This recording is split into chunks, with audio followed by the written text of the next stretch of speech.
Twister is arguably the most famous disaster movie of the 1990s, which maybe isn't surprising. After all, the other ones don't have Bill freaking Paxton in them.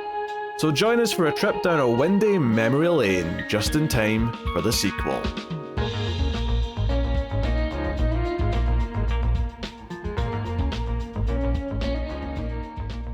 Welcome everyone to the Collector's Cut. I am Peter, and joining me as always is David. Enter the suck zone.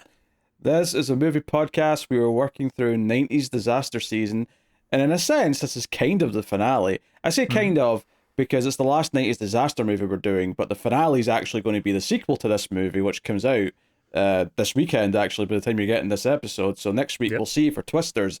But today, we have to look at the original singular Twister. So that's what's coming up. I like how on the back end we keep track of seasons. I like to imagine that we're just going to have a one episode season of 2024 disaster movies. And that's it. That's all we're going to do. No, it's part of this season. Come on now. Don't mess with the system, David. But yes, I do love a good system. This is, of course, a show where we'll start spoiler-free. We'll give you a warning if we go into spoilers. Just before we get started, though, I'll just remind you, if you are enjoying the show, do hit the like button on YouTube. It helps us out a bunch, and you can get more bonus monthly shows from me and David over on Patreon, but I'll tell you more about them at the end. So, most people watching this, unless some younger people have stumbled into the channel, will probably have grown up with Twister. I suspect that's a large part of the audience that the studio are hoping to get with the sequel. So, you know, it's almost 30 years later. It's 28 years to be precise.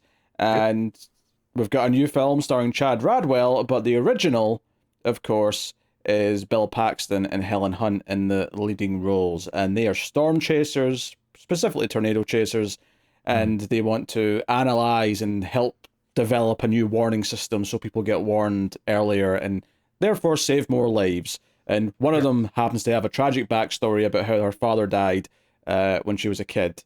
A tornado gave her sighting incident. A tornado backed her parents down into an alley and shot one of them. The pearls didn't fall to the alley. They span around, whipped around very rigorously around a giant tornado funnel. Yep. But yes, so we'll get into all the ins and outs. But yes, but I mean that's the basic gist of it. We'll get into the cast properly in a minute and all the rest of it. I'm assuming you'd seen this before? No. Oh, so okay. Yeah, here's the thing. I've seen definitely the bigger moments, and the entirety of like the last act definitely seemed familiar to me. I think what happened was way back when I was in like 8th grade or something like that, somewhere around that period, there was a science class that we were getting to the end of the year. Summer was coming up. We finished the lessons we needed to finish. And so this movie was just being played as kind of a, hey, yeah, enjoy your last couple weeks of school sort of thing. But I don't think I was paying much attention to it. I think I was kind of just like doing my own thing. So I remember some stuff happening. I think that's why the last act was in my head, because that's where it really, ramps up the tension. It grabs your attention for it. But I hadn't actually sat down and watched the whole thing beginning to end. Yeah, I had seen this before. I'd seen it probably a few times. I don't think I saw it as quickly as a lot of the other 90s disaster movies, though. I think this is one that I didn't catch until maybe my early teens. So it's a little bit distinct for me versus your volcano movies and your asteroid movies and all those things that I saw pretty quickly as they were coming out. Some of them probably in the theaters. I don't remember which ones off the top of my head. This one was a little bit later, though, for whatever reason. So that said, though, whatever I'm lacking in childhood nostalgia might be made up for just for the fact that Bill Paxton's in it. So I was gonna say, I feel like that's like 95% of the love for this movie from you is just Bill Paxton. I mean, you assume I love it, though. I've not said if I like it or not. No, even if it's neutral, I feel like all of the positive feelings are Bill Paxton. Ah, dear. Well, we'll find out, shall we? David, what did you think of Twister? I might catch some flack here, but I actually did not really enjoy this one. And I think it's twofold for me. First is that it is the problem of we were hyping this one up.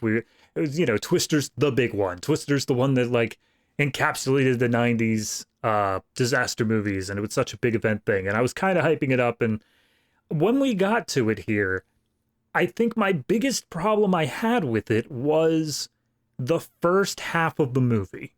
And I don't want to get too spoilerific on like why exactly that is, but suffice to say, the first half of the movie is very different tonally to the second half. I think the second half is great, but the first half was a slog for me to get through. I was not enjoying it in terms of how they were treating the tornadoes as like a threat and how the like basic character interactions were going down. I honest to God, the first hour for me, I was planning on panning this movie. The second half really picked it up. I think that it's what I wanted from the movie all along, but it's with the first half having to be part of that in the rating. It's tough for me. I don't think I really enjoyed this one as deeply throughout as I should have. Interesting. Yeah, it was again. I might even get some flack here because I like the movie. I think there's a lot of fun stuff in it. I like a lot of the cast that's in it, and we'll talk about them properly in a minute. Cast is great. Yeah, but I will say I think for me, all I would say, it's not even like I don't even have like a first half, second half complaint like you do. I think for me, I just don't quite have it in the same pedestal that I feel like a lot of people in our age range seem to put it on, right? Like some people seem to put Twister on this podium where it's the movie of their childhood, and they're excited for Twisters because it's going back to that, and some, you know, like Matt, for example's like freaking out and thinks it's the best thing ever. He's uber hyped. And okay. I think it's a solid 90s disaster movie by and large. I think it's got some interesting quirks that make it different to the others, which I'll talk about.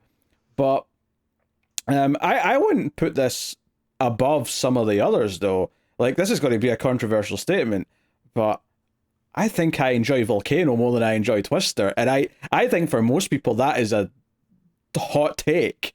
Yeah. I mean, I haven't really thought about how I was comparing it to the other ones. It was more just independently here. But honestly, when we get to the ratings, it's going to be tight. It's going to be very close together with the Dante's Peak and Volcanoes.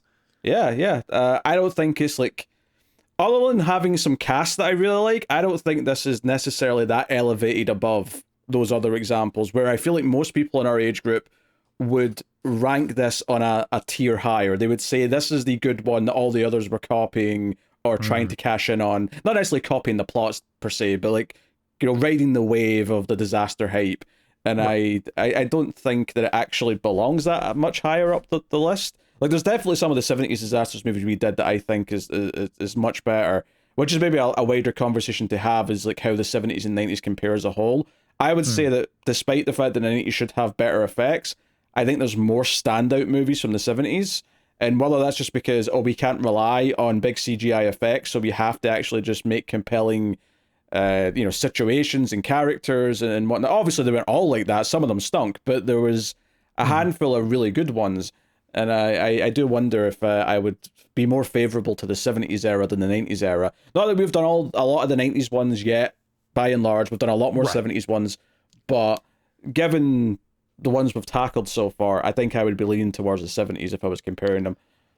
I mean, yeah, I'd agree with that. I think you tapped on there with the special effects, and I do think that this movie, it knew that it had to get tornadoes right. It had to get the special effects of like how a tornado looks right, and I think it did a very good job at that. However, there are a few explosions throughout this movie. There are a few like different effects of like other things happening. Those are hit or miss. A lot of those are hit or miss. There was one explosion in particular that I will point out that was literally just like drag and drop a green screen explosion in. Don't bother compositing it at all. And I'm sure that's not actually what happened, but it looks like it.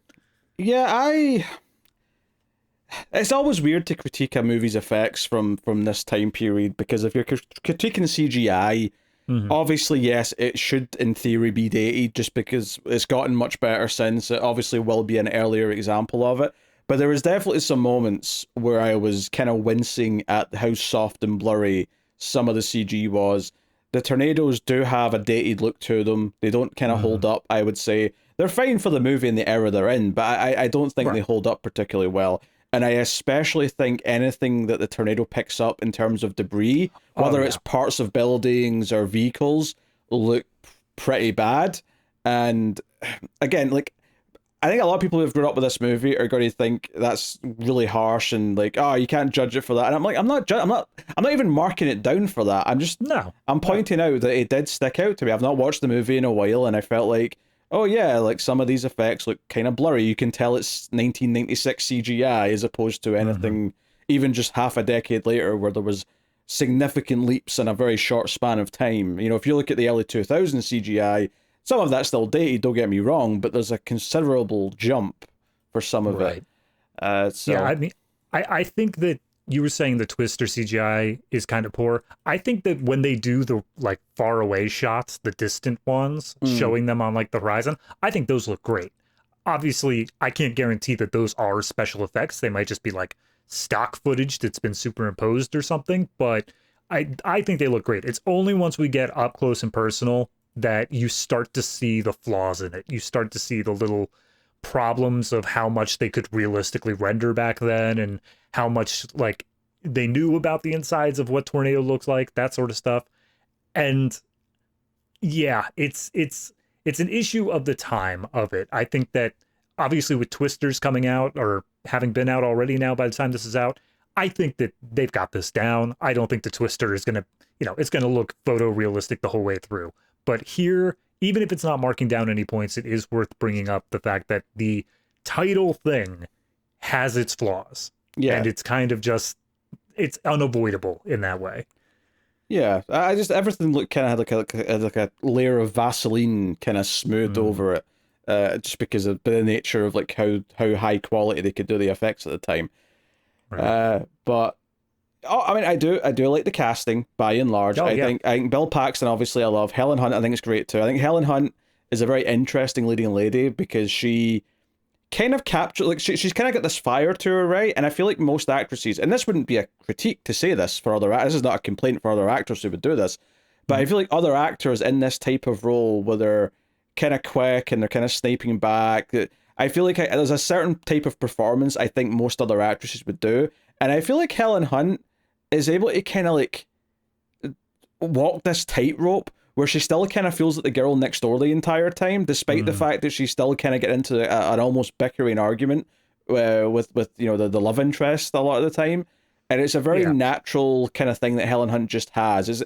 It's not something I think you can teach an acting skill. I think she just has a way she speaks and smiles and her demeanor that just lends itself to a slightly different feeling leading lady as opposed to a more typical actress who might be very good, but this just makes it feel a bit more unique. And I think Bill Paxton to an extent also has that as well, where the way Bill Paxton carries himself and talks, the way he enunciates is just so different to most actors that it just comes off kind of oozing this kind of not goofy, but almost like just kind of like it would be very easy to like read some of his lines in this movie is really cheesy, but he just lands them so easily. Like charisma, sort of. Yeah. It's like but again, it's a very specific type of charisma. It's not the same charisma that your Harrison Ford or your Ryan Gosling has. Right. It's very unique to Bill Paxton. I think that's actually one of the complaints I see people say about modern movie stars is that everyone's the same pretty generic star, and a lot of the weirder, more interesting people, and I mean that in no negative sense. Yeah. They're all like not becoming movie stars anymore, but that's how we got people like Bill Paxton. There's a part in this where Bill Paxton, he's with his fiance and he just gives a big cheesy smile. And I was like, I'm looking at his smile and I'm just registering in my mind, I will never see that smile in Hollywood. Like that doesn't exist anymore. It's goofy. It's got like a few gaps in it. Like it's not a beautified Hollywood smile that everyone has nowadays. It's strictly Bill Paxton. And yeah, it's that sort of thing.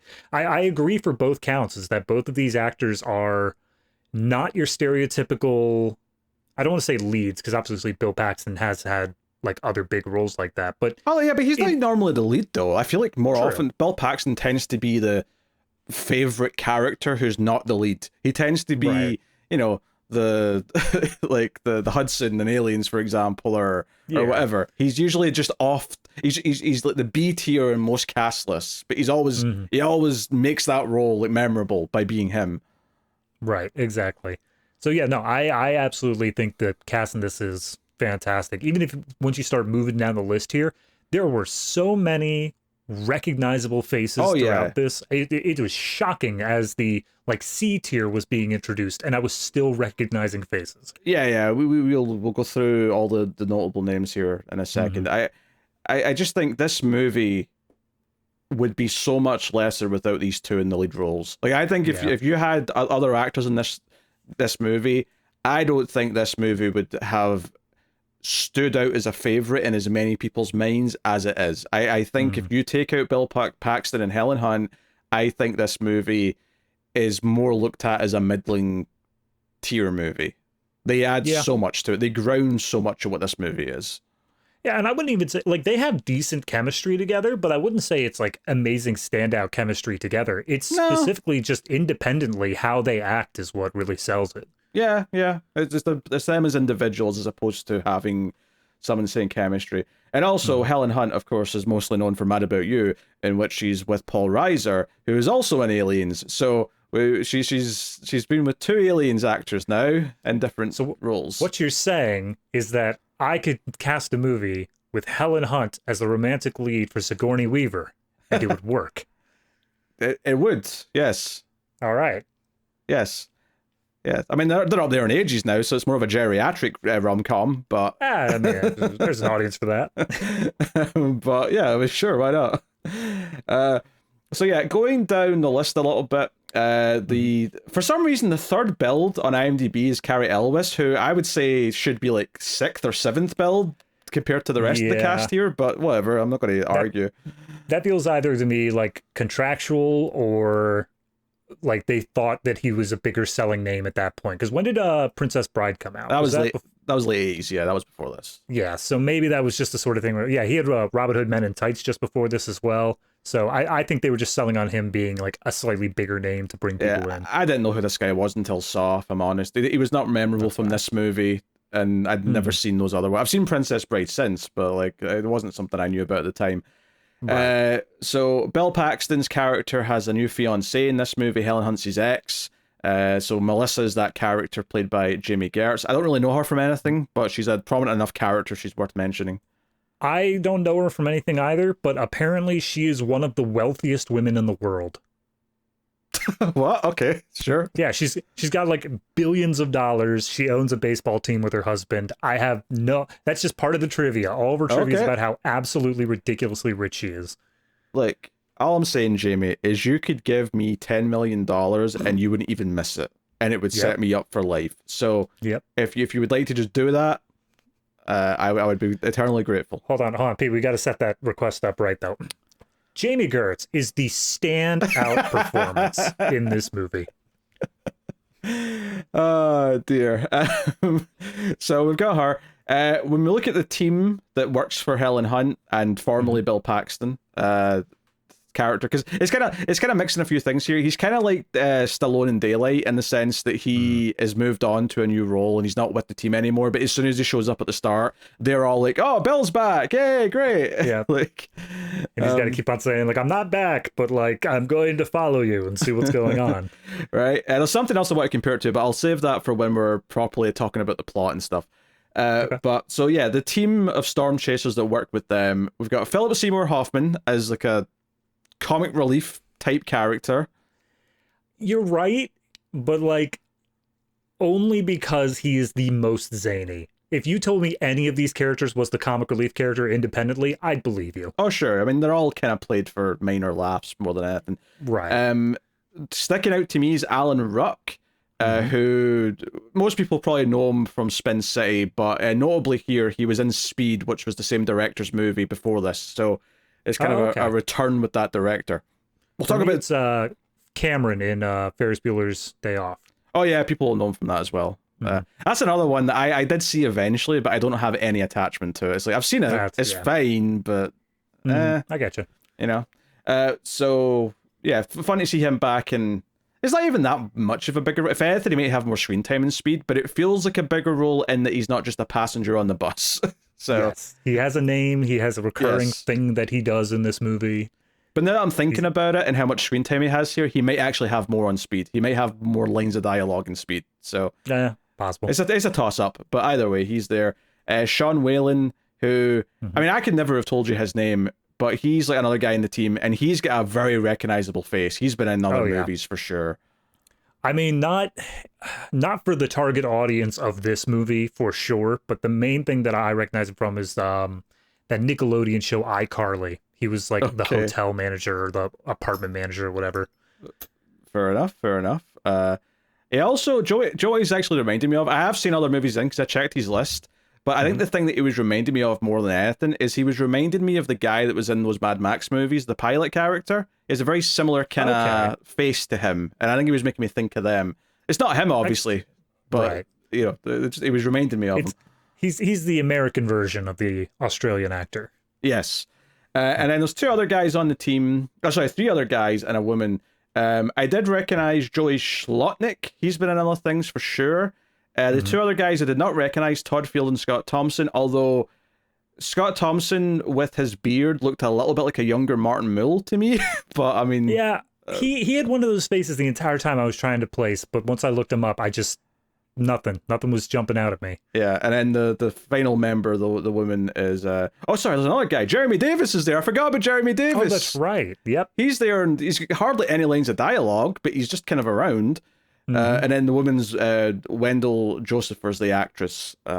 So, if anything, you could argue there's maybe a couple too many characters because not all of them get a chance to really be memorable, right? I think Philip Seymour Hoffman, Alan Ruck, and Sean Whalen probably stick out in my mind the most, but I don't know if that's just because I recognize all their faces. The only one that I can definitively say gets enough moments and lines to be memorable is Philip Seymour Hoffman. The other ones all feel equally just kind of part of the group and don't really have any personalities all that much.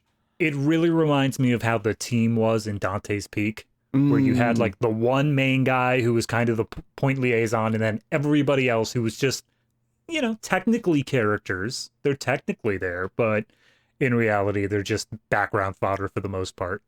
Yeah. The only thing that occurred to me here, this won't mean anything to you, but Todd Field, the guy with the goatee, he looked like Sean Ross Sapp, who's a wrestling journalist. That's all I could think about every time he was on camera. So, yeah, not even going into just wrestlers, a wrestling journalist. Yes, I know.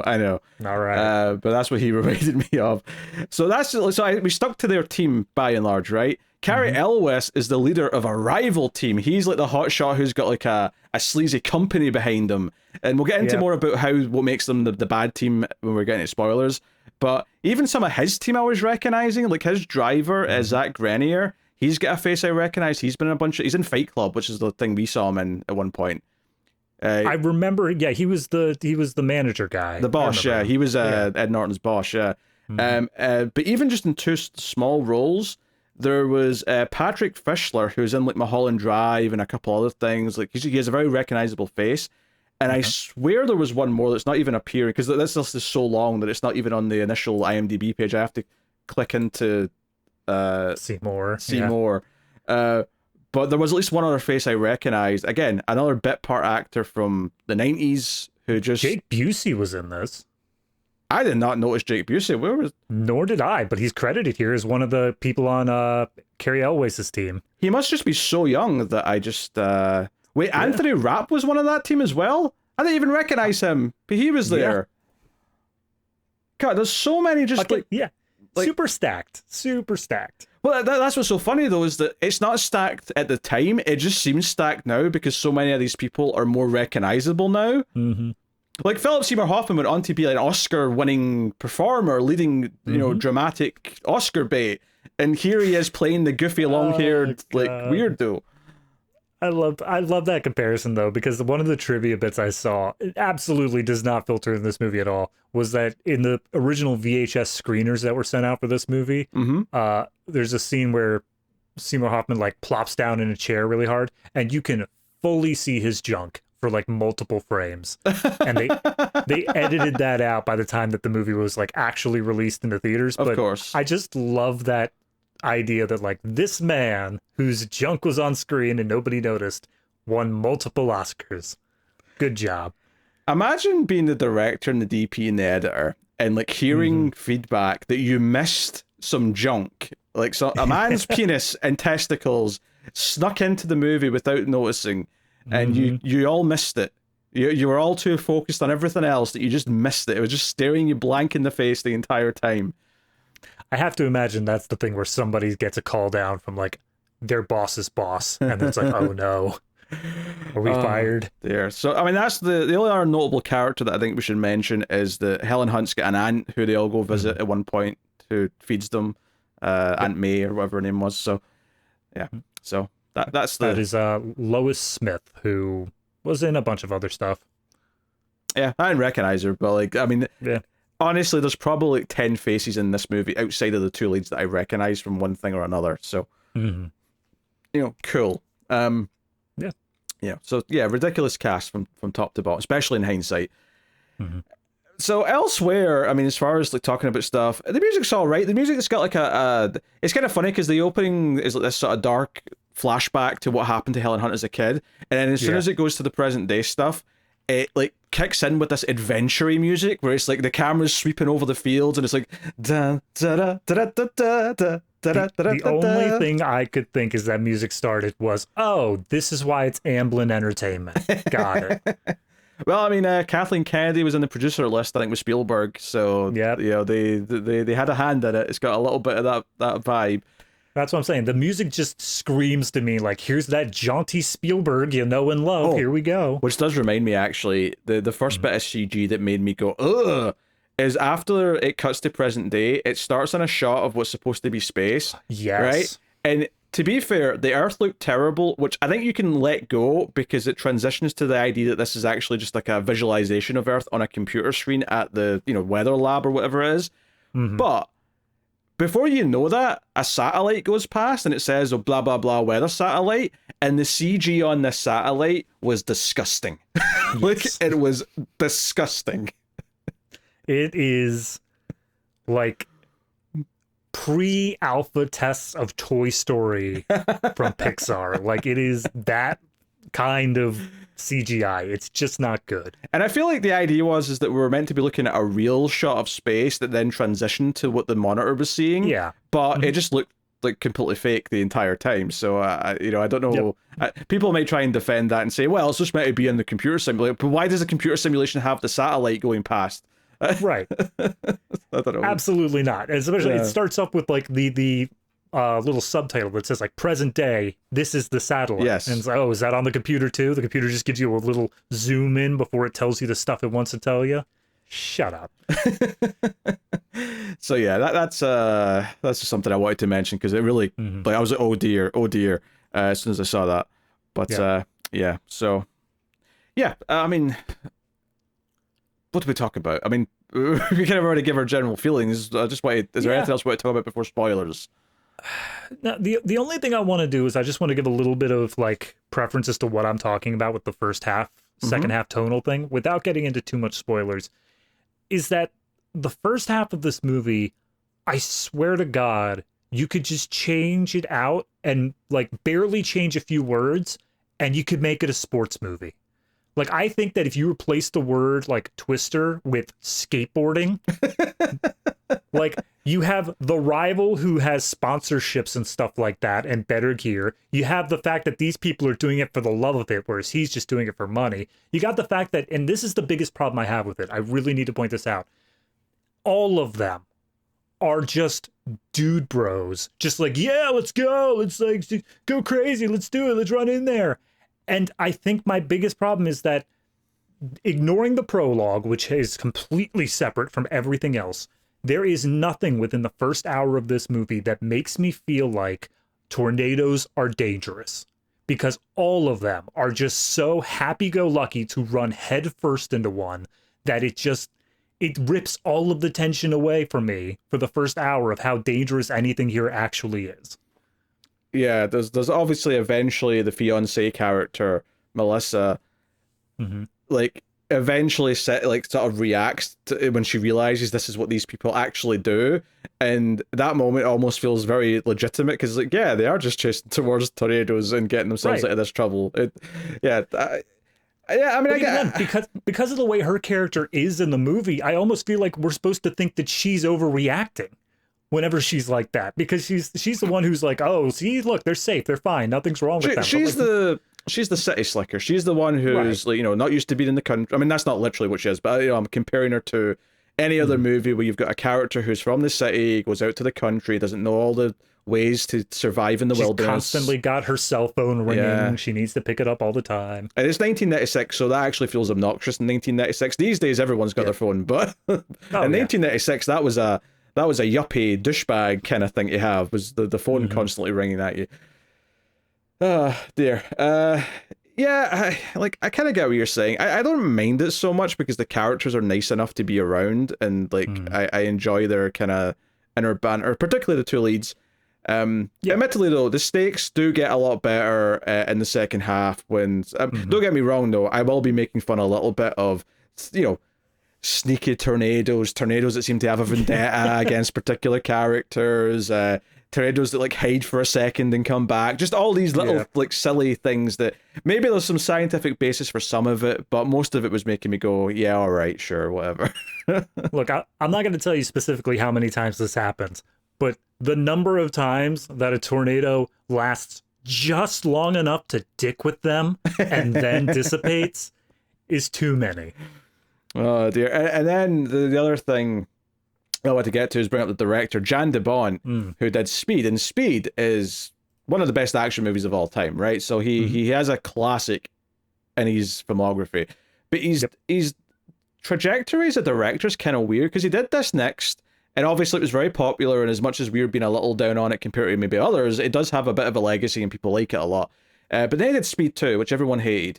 And he did, I think his last movie was the second like Angelina Jolie Tomb Raider movie, and then he just stopped directing after that. He also did The Haunting. Oh, that was garbage as well. The Haunting remake was terrible. So, great trajectory there. Like, he literally peaked with his first movie and then just slid down from there. Yeah. It's really quite sad. Because, he was very, like, he had a long history in Hollywood before he started directing. He was the cinematographer on Die Hard, right? So he had worked on some really important movies, and then obviously he turned to directing himself. But, I think it just comes down to, like, if he gets a good script, like, I think he seemed to do fine with his first couple movies, and then he's directing Drek, so. Yeah, I was going to say, looking at his cinematography, I mean, obviously there's a few absolute failures in here. I'm seeing Leonard Part 6. He was directing cinematography. But then immediately after that, he went into Die Hard, Hunt for Red October, Basic Instinct, all of these very big things. But they all cut off at 1992, which obviously then Speed was, I believe, 1994. So odds are he just went into that and then never quite recovered afterwards. Yeah. I don't know what he was doing after that. Maybe he went back to cinematography after 2003. I don't know, but looks like he went into producing. He did Minority Report, Equilibrium, Thought Crimes, and then he just dipped out again. Okay, interesting. But I wanted to mention it at the very least because it's a notable name. Also, we probably have to talk about the fact that Michael Crichton is credited as one of the writers on this. So he is the writer along with Anne-Marie Martin. I don't know their relationship together, but apparently they were married, actually. But it was written as a screenplay, and then the screenplay was sold to Warner Brothers for $2 million, which was the most expensive screenplay sold up to that point. So I guess they knew they had a hit on their hands. Yeah. Yeah, I mean, I actually just clicked on her. She also did some acting. She was in the Prom Night movie, like the slasher movie from the early 80s. So maybe she was an actress first and met Crichton along the way. Or maybe not, I don't know. But regardless, I just wanted to talk about him a little bit. But I guess we'll probably get into spoilers now, though, I would think, so we can start talking about the movie in depth. And I want to be clear here, like, I enjoy the movie. I do think it's a fun time. It's an easy watch. But for me, it kind of sits right next to the other 90s disaster movies we've done. I don't think it's any better than your Dante's Peak of Volcanoes. It's right in that same league for me. I agree for a large amount of it, but I think my biggest problem was expectations. I went into this expecting this to be a little bit more serious. Like, volcanoes, no one's going to encounter a volcano. Like, that's just, it's not a thing you need to worry about. It's not just going to suddenly appear. So I'm not that worried about, That was the point of the movie, David, is that it suddenly appeared. Yeah, no, got me on that one, Pete. But in regards to the Twister, I don't know, the way that like it's marketed, the way that I hear people talk about it, the way that even the IMDb poster looks, all of it tells me that it should be menacing. And as such, the entire first hour kind of felt to me like a complete diversion of that. It just completely went off the trails. That's why I like the second half so much more, is because they went back into the menacing aspect. But as long as you aren't going into it with wrong expectations, I fully expect that this is a movie that's going to stand right up there with those other 90s films, because it starts out that same sort of cheesy, happy-go-lucky sort of tone, and it lasts the whole way through.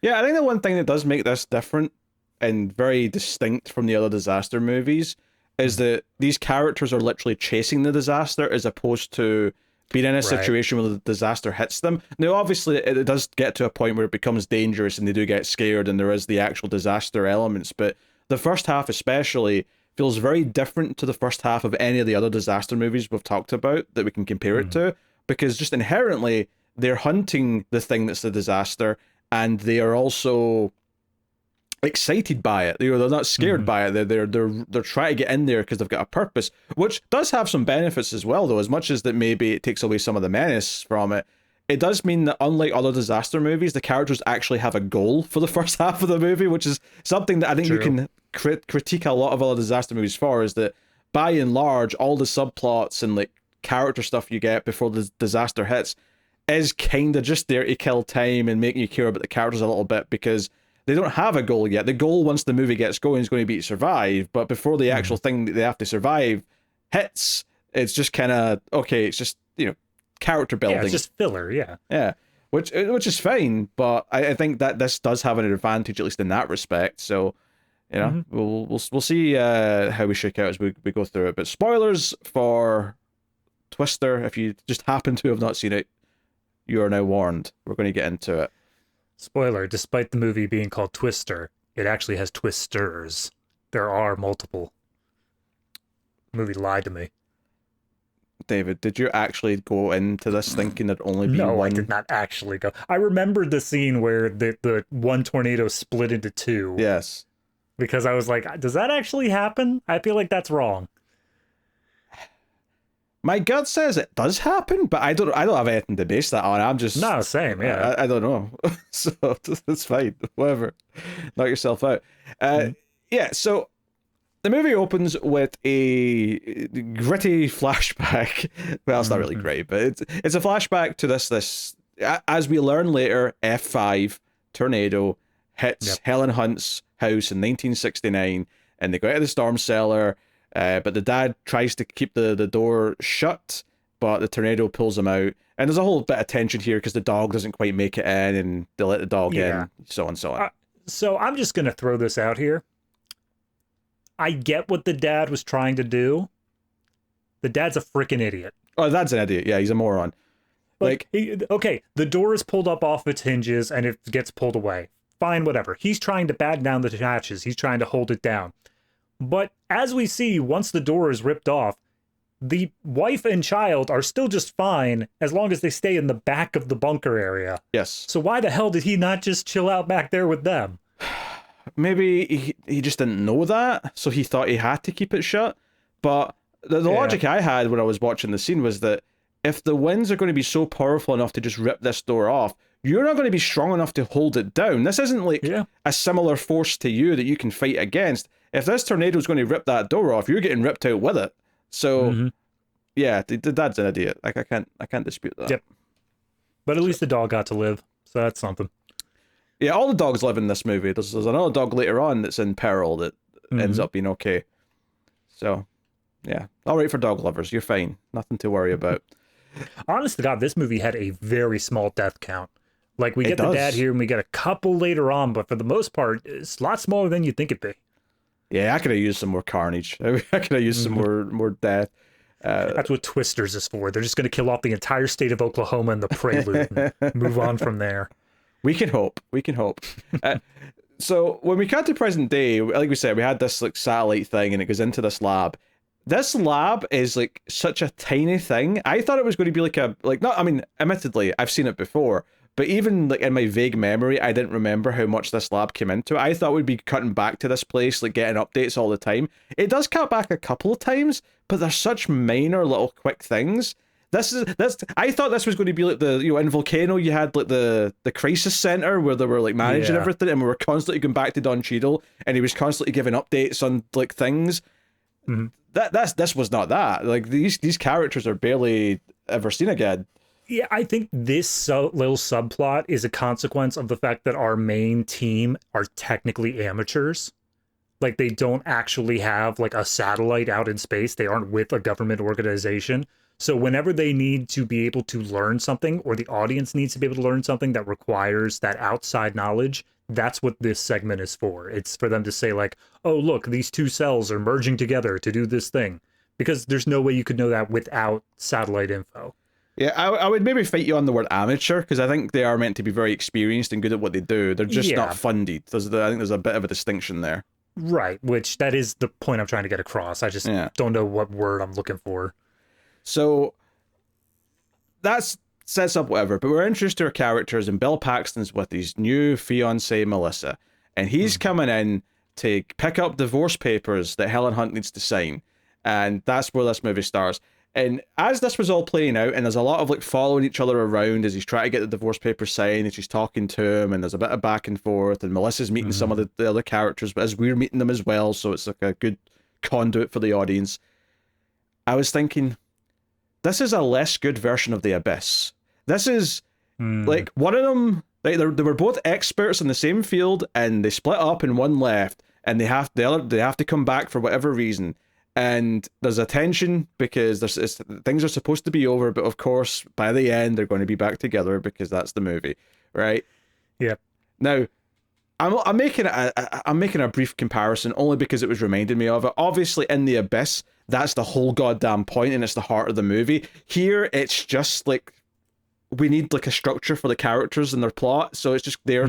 It's here more of a sort of trope and a device as it is like an actual good story about that happening. So they don't compare on that level. They just don't even remotely compare. But in terms of just the raw idea of he comes back in and he doesn't want to be here. He keeps saying he's not back. Everyone's saying, oh, Bill's back. I'm not back. But of course he's back. What I did like, though, is that as he's like going around and he's trying to get her to sign the papers, and she's clearly hesitating and being like, oh, I missed the page. Oh, whoops-a-daisy. Also, I like by the end of the movie, we see that the page she missed is literally the last page. Like, there's no way you miss that. She's fighting it, okay? She doesn't actually want to let him go. Right. But he is very effective, and this is maybe in the writing as well as the performance from Bill Paxton, but he's very effective in just bouncing it off. Anytime someone tries to tell him about what they're doing, he doesn't really get interested. He kind of just keeps batting it off. He argues about the fact that he's now a weatherman as if that's like an insult to him. And he's like, no, I'm happy with my new job, and so on and so on. But the second that Helen Hunt says Dorothy's there, he stops the I'm not interested act, and he's like, is it here? Where is she? And, we find out what Dorothy is in a minute, right? And obviously Kansas gets tornadoes, so, we're not in Kansas anymore, Dorothy. There's a whole, there's a reason. Actually, apparently the reason that it was called Dorothy was actually based off of real life tornado tech, goes by the acronym of TOTO. So they just used the other one. Yeah. Well, I mean, it's just still the same. It just means that instead of the movie thinking of, we'll relate something to Wizard of Oz, the scientists already did that when they were developing shit decades prior. So we're like, what's the most famous tornado we could base something off of? Yeah, I suppose for a long time that was the most famous tornado in a movie. Yeah. I guess now it's Twister. I don't know. I still feel like visually the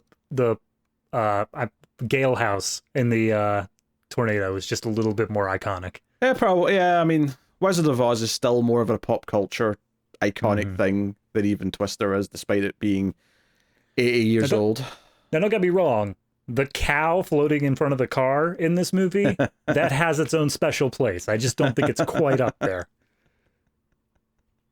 We have cows. That was a funny line. I'll give them that. Yep.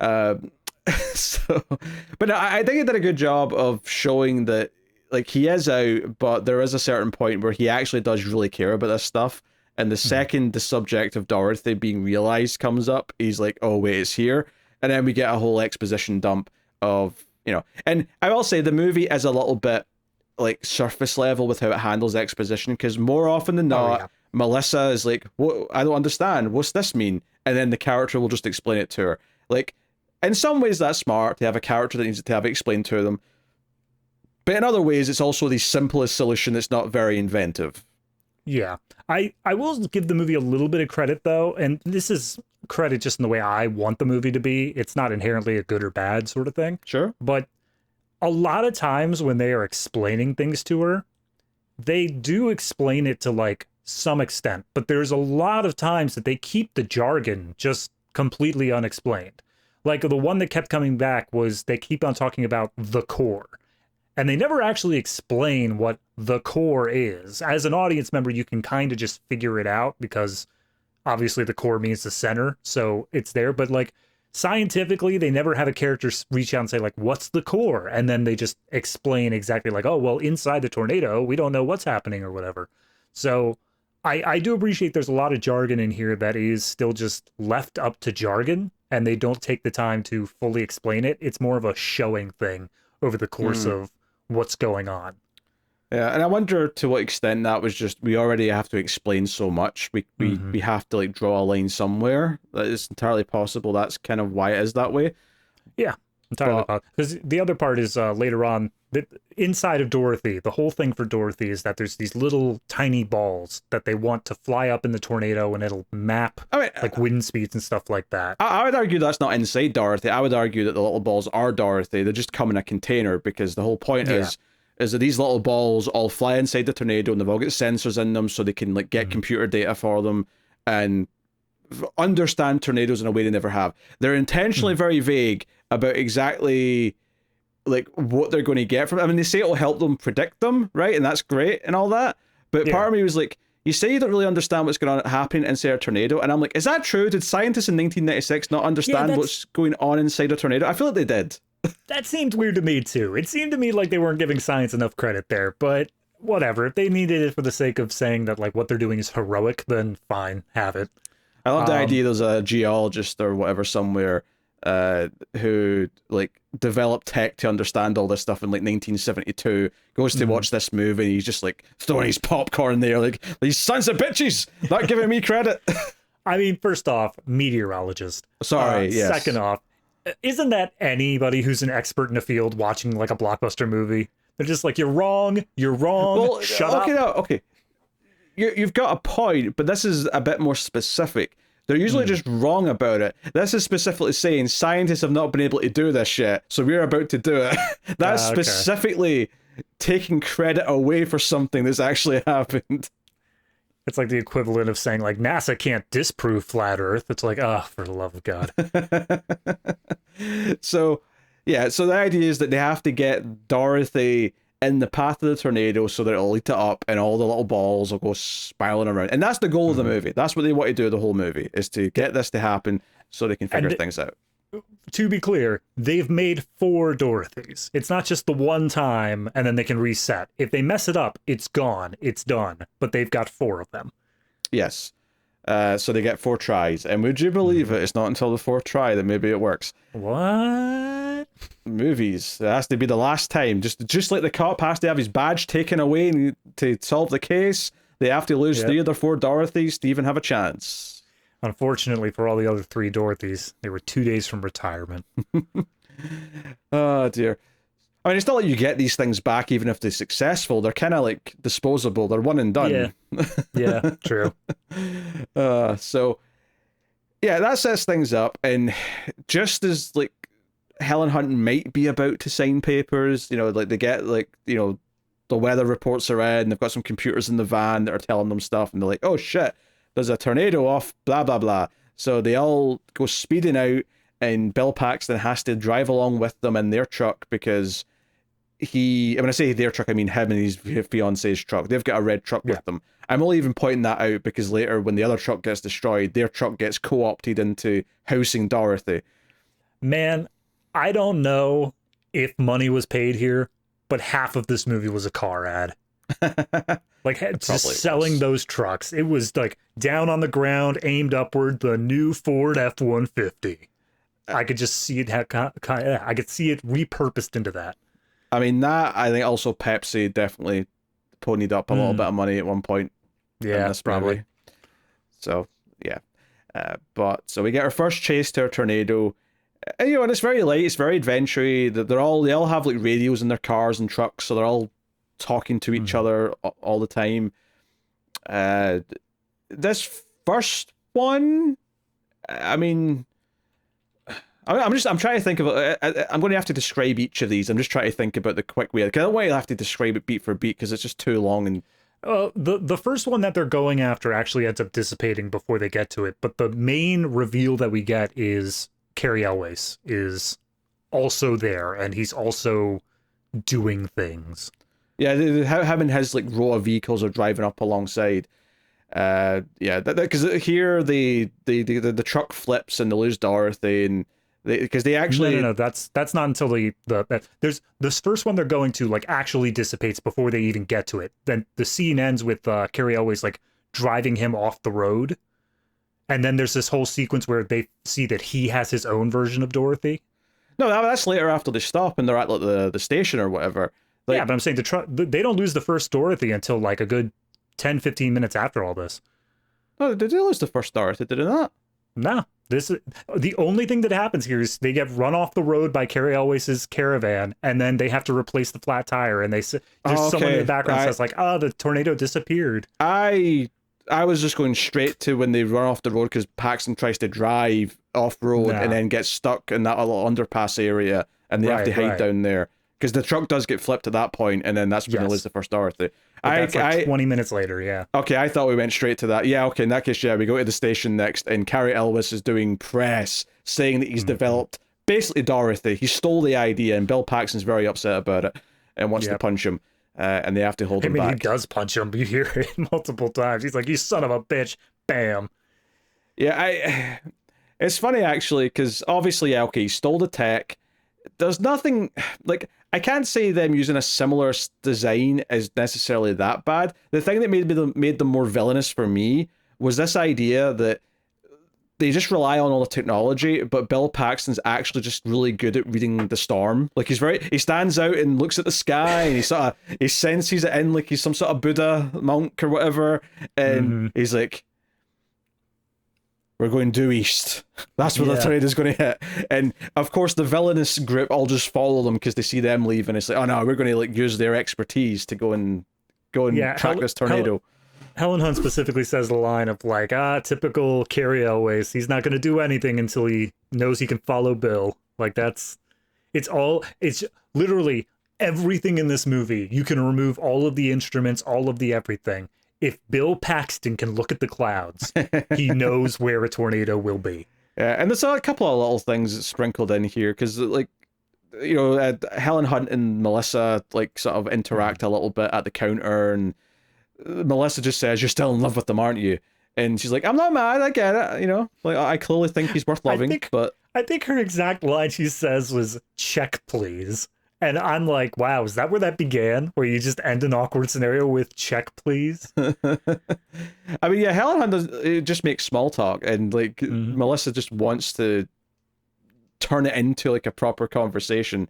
Yeah. So at this point, Bill Paxton runs up and rides in the truck with Helen Hunt and says, "Hey, you're going to have to go back with Philip Seymour Hoffman in the suck zone back there." So, well, she's driving the red truck on her own this time, and that's where we get what her job is that she is a reproductive therapist. That's right.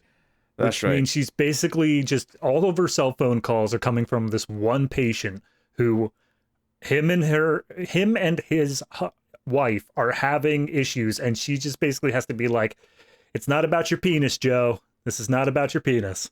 Okay. So, yeah, I mean, we basically already said what happens here is the Paxton and trying to like drive to the tornado. There's a little bit of a running plot thread here actually that kind of kicks off, which is this idea that Helen Hunt says, wait, if you lost your edge, or you're not willing to take risks and chances anymore. The idea being that he's not going fast enough. So he goes off road and he speeds up, and it's like a whole thing. And that it happens a few times later on, where when both of them and Melissa are in the truck afterwards, and she's looking at the speedometer being like, 50 miles an hour, that seems a bit slow to go catch a tornado. So he's sort of like puts his foot on the gas and is like, okay, all right, yeah, don't emasculate me, I can drive fast. How dare you? By the time this movie ends, I kind of wanted to do a supercut of every time we show either the brake being hit super hard or the gas being hit super hard, because it happens a lot. Yeah, actually, there's a line at the station when they're replacing the tire, I think it is, where Helen Hunt, or maybe it's after the truck flips actually, where Helen Hunt asks if they've got insurance for their red truck. Yeah, it's after the flip, yeah. Yeah, and he's like, only liability. Yep.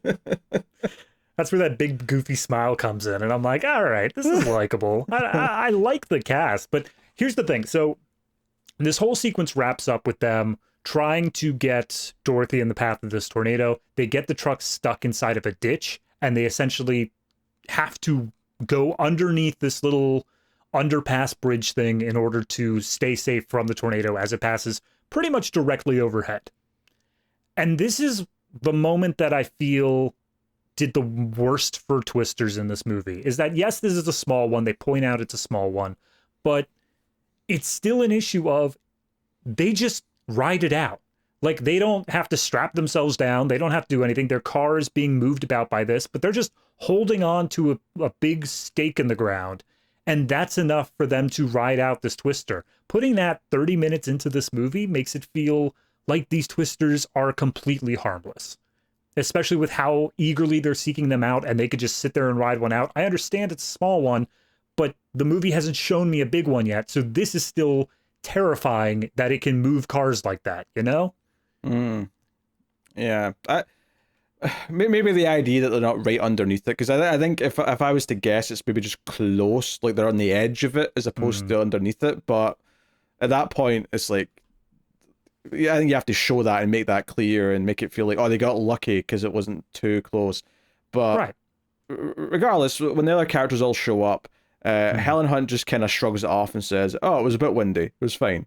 Yeah, exactly. And it just like short sells the whole thing. But their truck, they look around for it. They're like, where is it?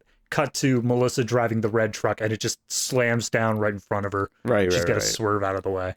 Yeah, and this is where she's like, "Hey, you've got a truck there, Bill," and he's like, "No, don't even think about it." Smash cut to Dorothy's in the back of the red truck, and they're driving in there. And I think Melissa is in the back seat for this next stretch. Honestly, the thing that's actually hard to recount as much is just when she's in the backseat with them and when she's just riding with Philip Seymour Hoffman in another vehicle back ways. But they're still chasing a tornado. They're trying to find where to go. Cary Elwes at this point has the lead, and they like manage to catch up with them. And then all of a sudden, Bill Paxton looks up to the sky and he says, "It's not going that direction. It's going to shift or whatever." And then he just slams on the brakes and backs up and takes a different road. Helen Hunt says, "Are you sure?" And he says, "It's definitely a sidewinder." I'm like, I bet that's not a real term. That does not. You sound like you made that up. Absolutely. It's a sidewinder. And of course, now there's two parallel roads, and Cary always thinks he's on the right one. But then, wouldn't you know it, it's sidewinds, and he sees that the other group is in line to intercept, and he's like, son of a bitch. Yeah, and they get like close with this one, but again, the Dorothy ends up getting like hit off and all the balls spill out and whatnot.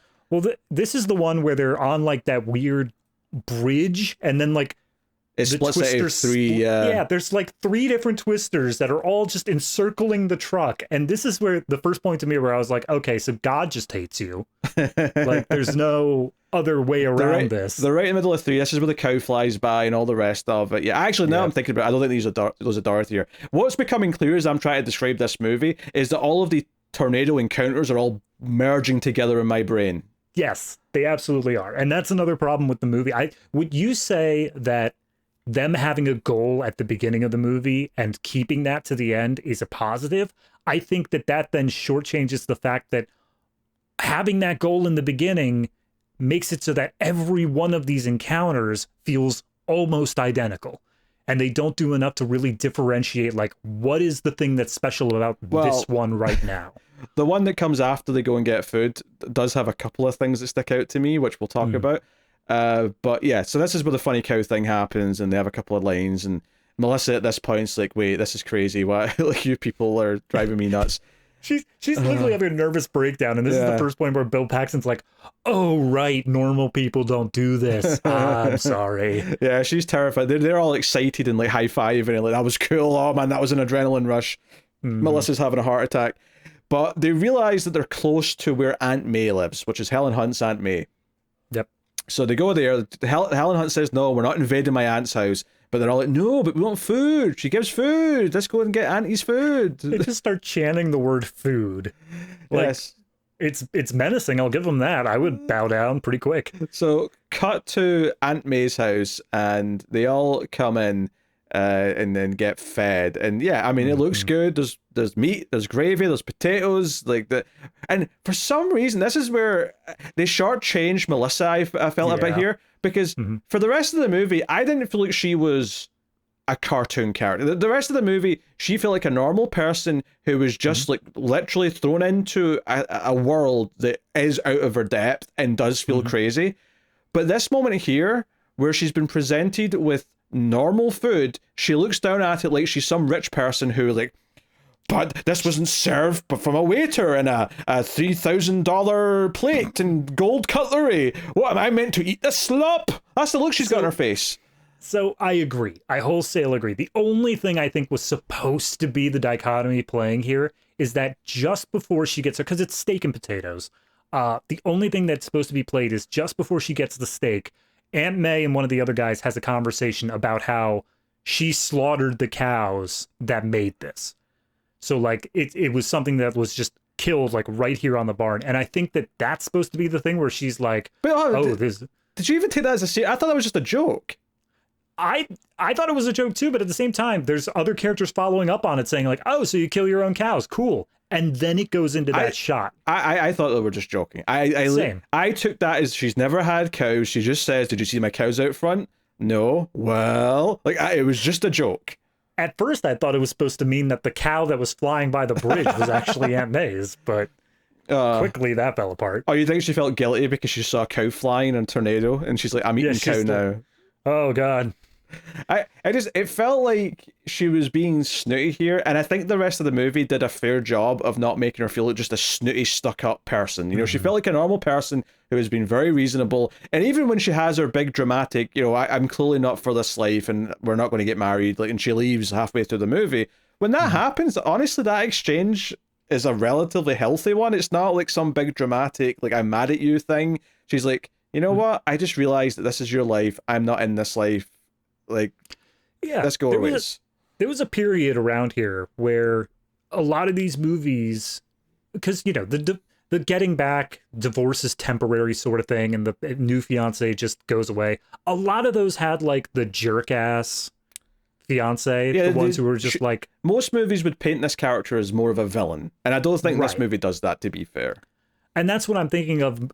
Another movie that came out like at the exact same time as this was Liar Liar. I don't know, Jim Cary, you ever see that one? Oh yeah, I'm familiar with Liar Liar. Yeah, same exact sort of thing where the fiance is not a jerk. They just weren't right for them at that time. And I like that transition that's made here because it makes things a lot more realistic. It feels a lot less cartoony. So I think this is just one of those early movies that hit that trend very well. Yeah, plus it also means that in the third act when Helen Hunt and him kiss, you don't have to feel bad that someone's been cheated on. It's like, no, that's officially already over. You know, they do have a couple of awkward moments though. Like there's a moment where I think it's when they're first in the red truck all together, and like someone says something over the radio, and like they try to grab the radio like 3 times in a row, and like Bill Paxton and Helen Hunt keep like touching each other's hands and coming back and go again. And eventually she says, "It's your truck, you answer it." But it's like your fiance's in the back seat witnessing this. What does she think as she's watching this, like, awkwardly, oh, we're touching each other, kind of, like, oh, yeah. awkwardness? There's a point later on that Melissa does not see, but it is, like, I think it's Helen Hunt's driving the truck, and she needs to get her, like, radio gear on. Yeah. So Bill's, like, putting it onto her belt loop and stuff like that. And I swear to God, he is, like, purposely rubbing his face against her shoulder. Like, there is no they're just like, oh, it's a bumpy road. It's like, all right, yeah, whatever, man, you know you're engaged, right? And that's the other thing that's a little bit weird in this movie. It all takes place in like 24 hours. Like, it's one day, one night, and then the next morning. It is very fast paced. It's like a day and a half. Yeah. Anyway, so yeah, they have this thing. And clearly this also alienates Melissa because they all start telling old stories. And to be fair, they're telling them to her. They're saying, hey, you don't know this, because she's like, hey, why did they call him Extreme Bill? And like, oh, this is why. And they tell this silly story that's obviously exaggerated, where he was naked and yelling at a tornado. He was a member of the Colonial Marines out in space. There's one moment in this movie where he says we're getting into hell, and all I could hear was one express elevator to hell. I'm like, you should have said it, damn it. You should have said it. Maybe he did an alternate take and they were like, nah, we can't do that. It's too close. Yeah. But you know, we see, like, there's a little moment with Helen Hunt and her aunt where she's like, hey, yeah, you didn't hold up his end of the bargain. He was supposed to be miserable and die alone for leaving you. But what we actually get here, and it comes out over this next tornado chase when we hear that there's a tornado and they all go chasing, and you know, from the house, is that a big reason why they separated, as much as Bill Paxton is passionate about tornadoes and like studying them and being a scientist and all the rest of it, Helen Hunt is obsessed in a way that's more personal, and she's so obsessed that when the Dorothy spills here and like the tornado's like maybe 50 feet away from them, it's coming towards them, she is like trying to pick up all the little sensor balls from Dorothy, like she's, you know, like desperate and like can't, you know, like a junkie trying to like pick up the little bits of cocaine off the ground. We can still do this. We can still fix it. Yeah. And he has to pull her away, and they have this fight in the rain, in the storm, where he's like, hey, you know, why are you so obsessed? Getting yourself killed is not going to bring your parents back. And she says something to the effect of, you don't know what it's like to have a tornado dodge everyone else's house but come straight for yours. And he's like, that's not what happened, right? It is complete chance, but like clearly this is a personal thing for her. Those tornadoes on the bridge earlier, they were definitely gunning for us. That was weird. But the one that at your house, that was totally normal. that was just a complete accident, complete happenstance. Yep. So it sells this idea that he ultimately left her because she was so obsessed to a unhealthy degree with chasing tornadoes, and that's what he ultimately turned away from. But you know, obviously, like, it follows on well enough here where after this fight, when they're at the drive-in movie motel, that's where she decides to, you know, sign the papers finally. So she's sort of taking this fight on board, but then it progresses there from after that. But this has definitely hit a chord that they've had this fight. Like, this is like they're really getting their actual marital dispute out in the open. And notably, as they're doing this, it can be heard over the radio, right? The radio in the car is picking it up, which is honestly very good for that car radio to be picking this entire conversation up. But I want that microphone, man. Melissa is hearing all this, and the rain's pouring down her face, and it's all dramatic, and she's clearly upset, and it really plays. But to be honest, up until the very end of it, when, you know, because he said, oh, like, you always obsess on the tornadoes, and you can never see what's right in front of you. And she's like what? Me, us. Until he says that, I actually thought there was no reason for Melissa to be upset, because it sounded like everything that he was saying this is why this marriage fell apart, and why should she be mad at that? Like, he's been honest with her, and it's like, this is why they're not a thing anymore.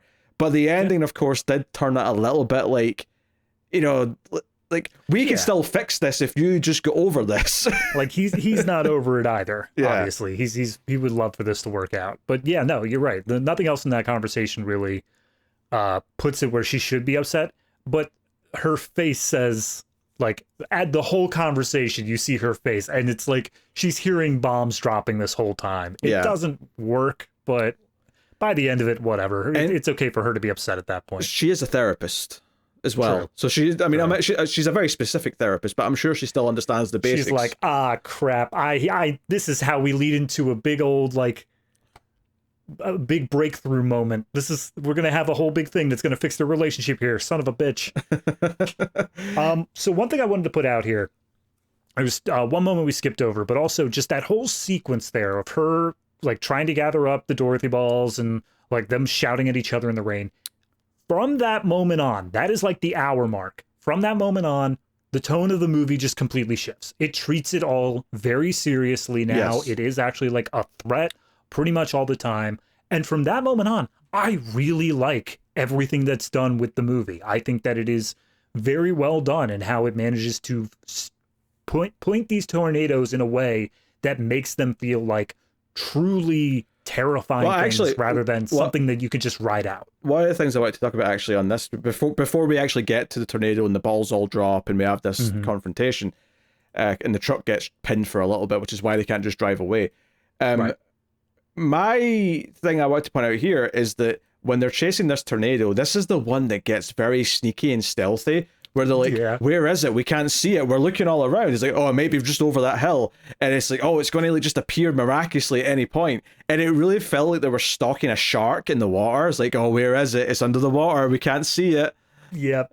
So two things about that. One, this is also the tornado that like temporarily disappear. It does just enough to knock over the Dorothy balls. Yes. And then it disappears. And then they say, all right, it's going to show back up again right on top of us. And then like in a fraction of a second, it's just right in front of them again. It's just like, here we go. It's absolutely God trying to kill them. But that also leads into the idea that one little special effects thing that I don't hate, but I found laughable for most of it, is that these tornadoes growl. They have like a dull roar to them the entire time, and it's not like wind whipping roars. It is literally, I saw on the IMDb trivia, it is a slowed down camel noise that is like a sort of thing. That's not surprising. There's a moment in Terminator 2 where like the truck hits the back of the other truck towards the end of the movie.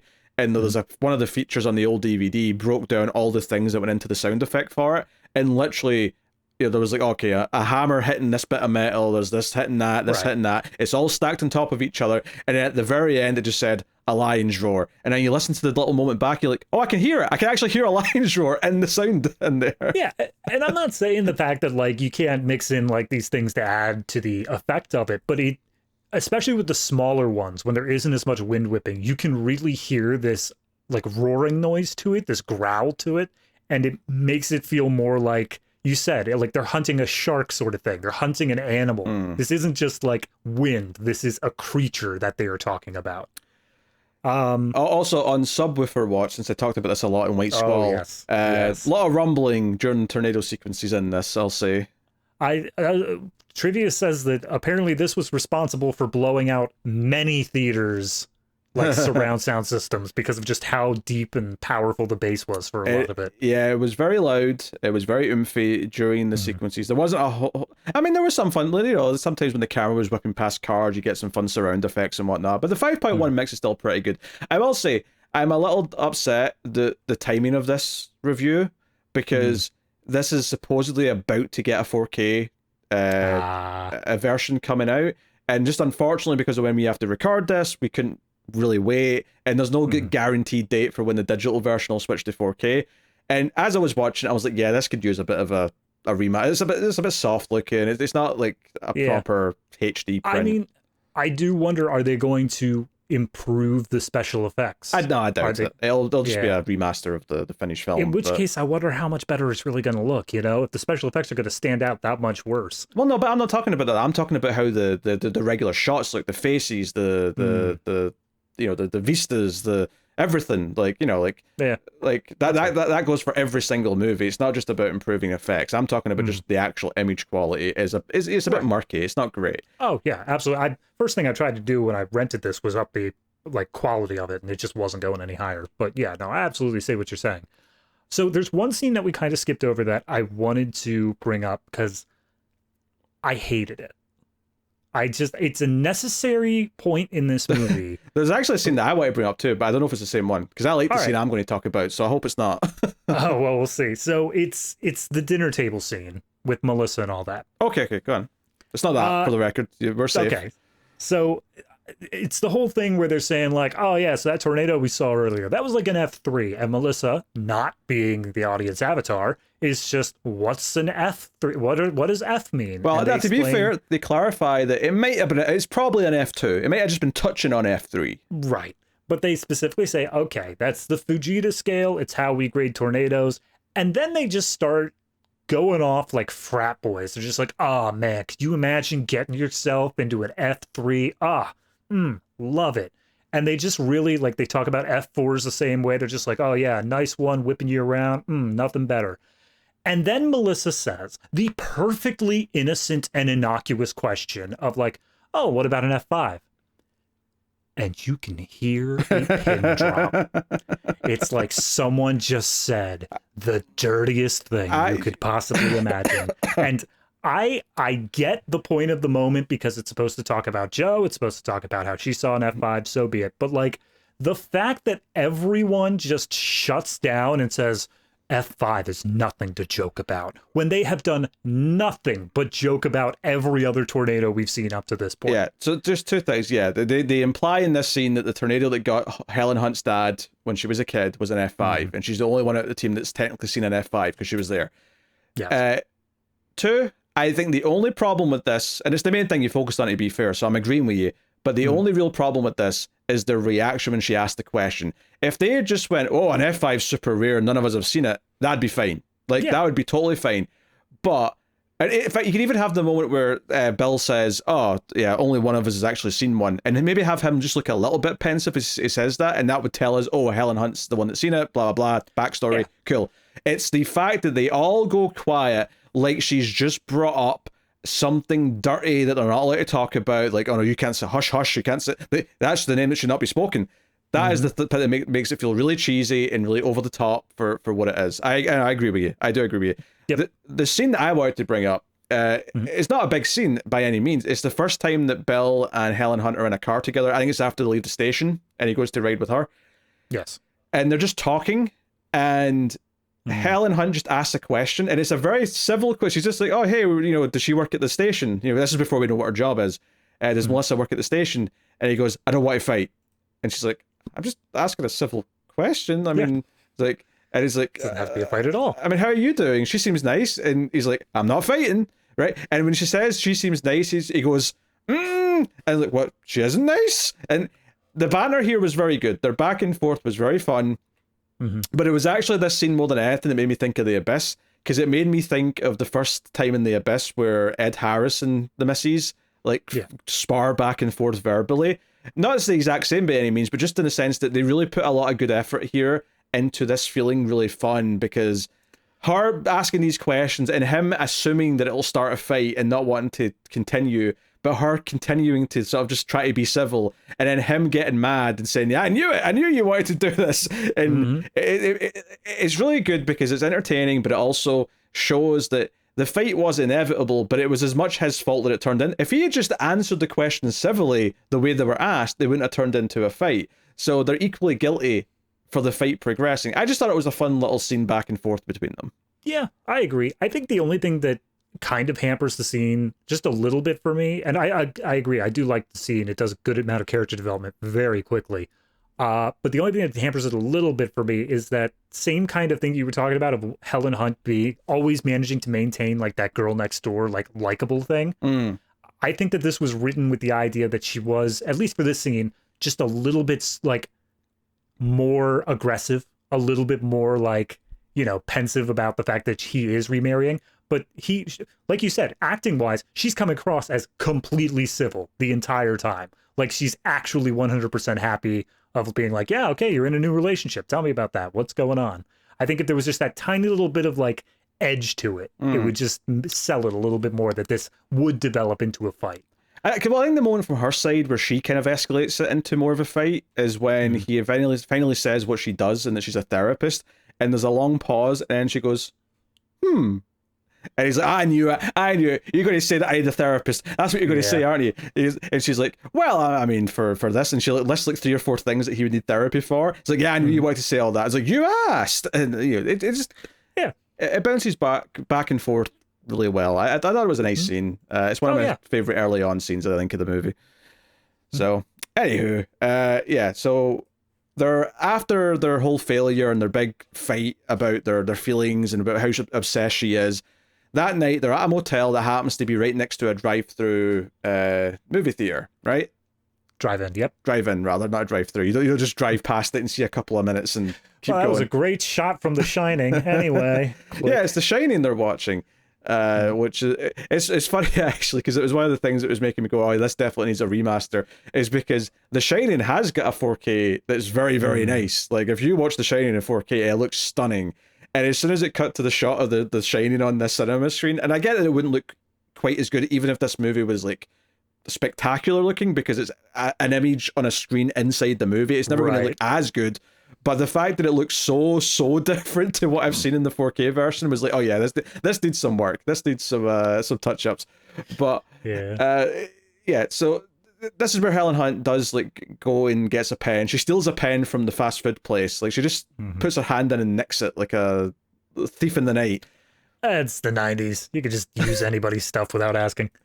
But she goes to finally sign these papers, which shows this is her finally accepting, based on their fight, that this is over and she should probably accept that and move on. But of course, we also see that Melissa is kind of, in a bad place in the motel room. She doesn't look very happy. She's got the TV on.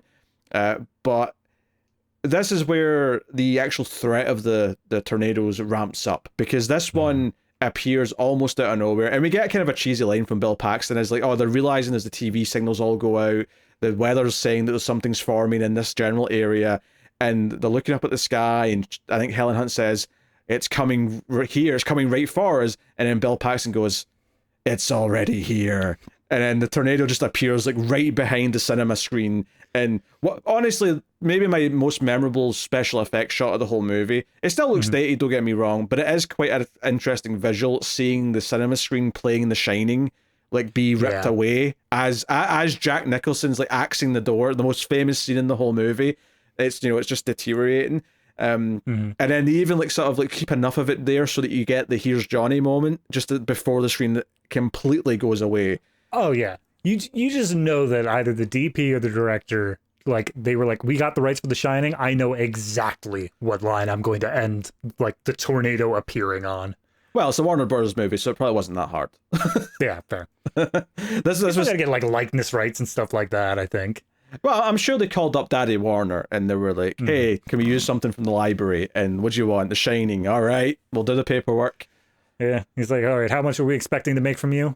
Several million? All right, you're good. Yeah. And I don't think you do, like, I think if it's just literally just the footage they own from a previous work, I don't think you have to pay likeness. I think it's only likeness issues if you're presenting something new with their face in the movie. This is Jack Nicholson, the tornado. So that's kind of new.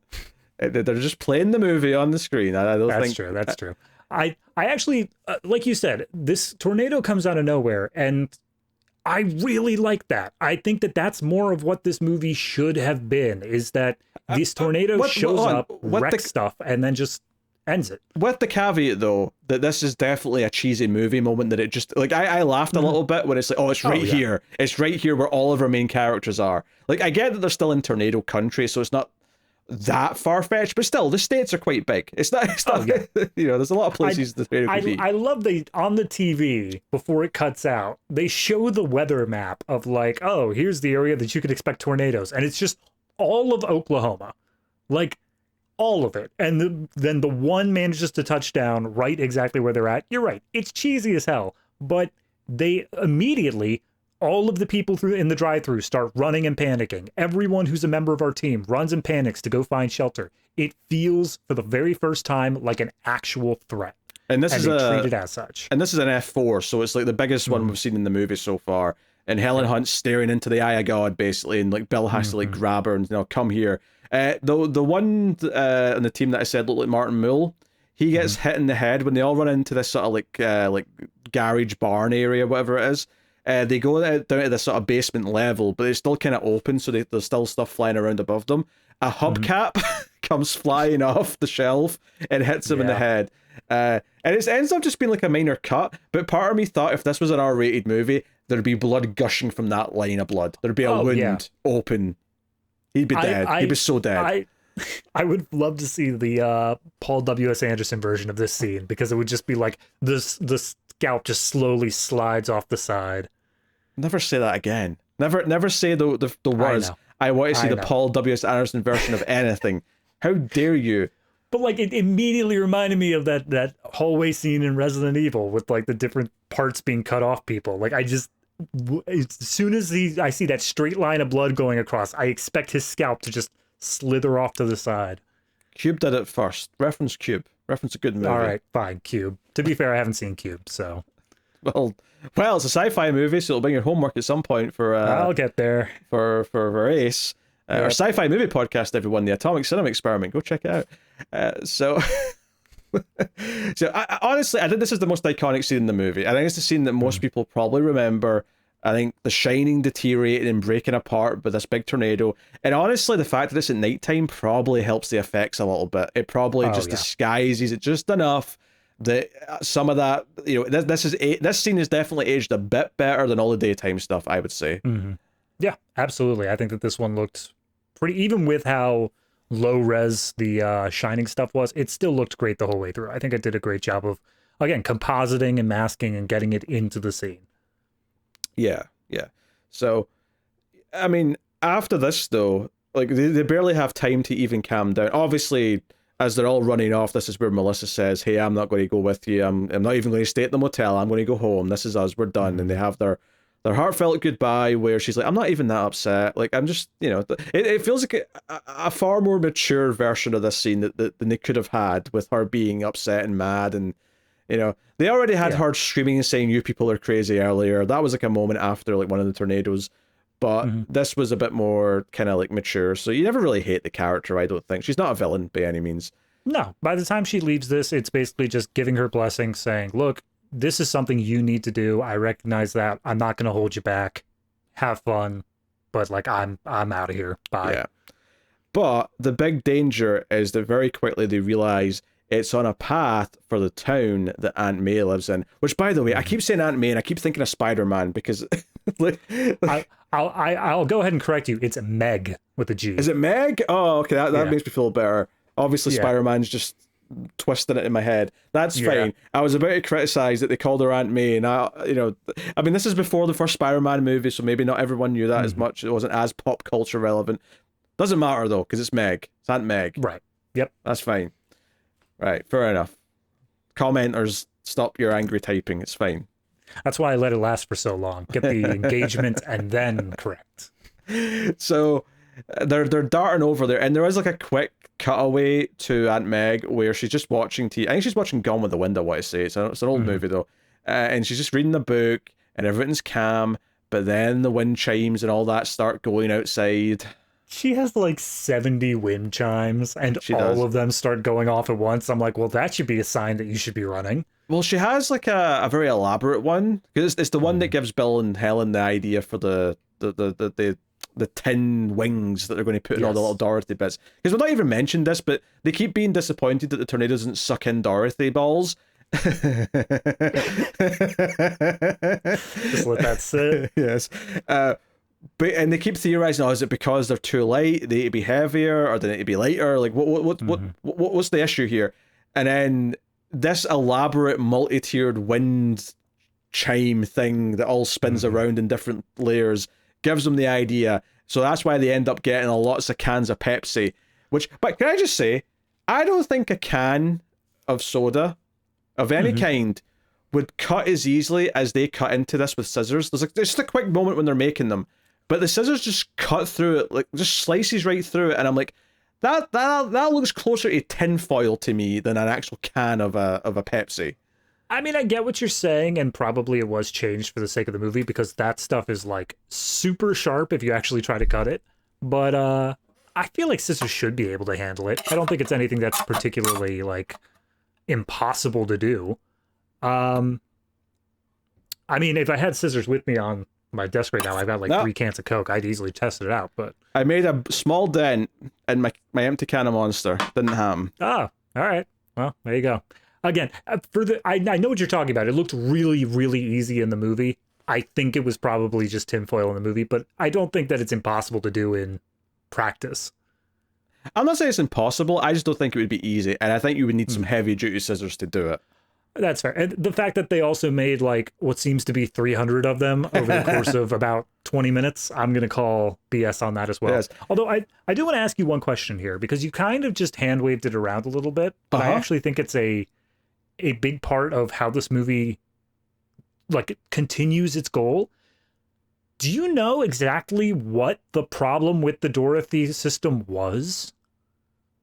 Because they do, like you said, they make the offhanded comment of saying like, oh, it's too light, we got to do something. But then they have this revelation of like, oh, it needs like wings or something. But for the life of me, I can't figure out why that was necessary and what the actual starting problem was.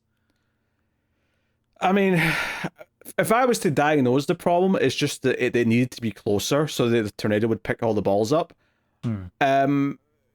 They seem to ultimately land on it needs to have something that will pick up some of the wind to help get sucked in, which is what the wings are for, right? These little fans that they sort of attach to them with the cans, which, fine. I agree. It's not super defined or clear to me either. Like, I'm not defending anything here. I'm just... Right.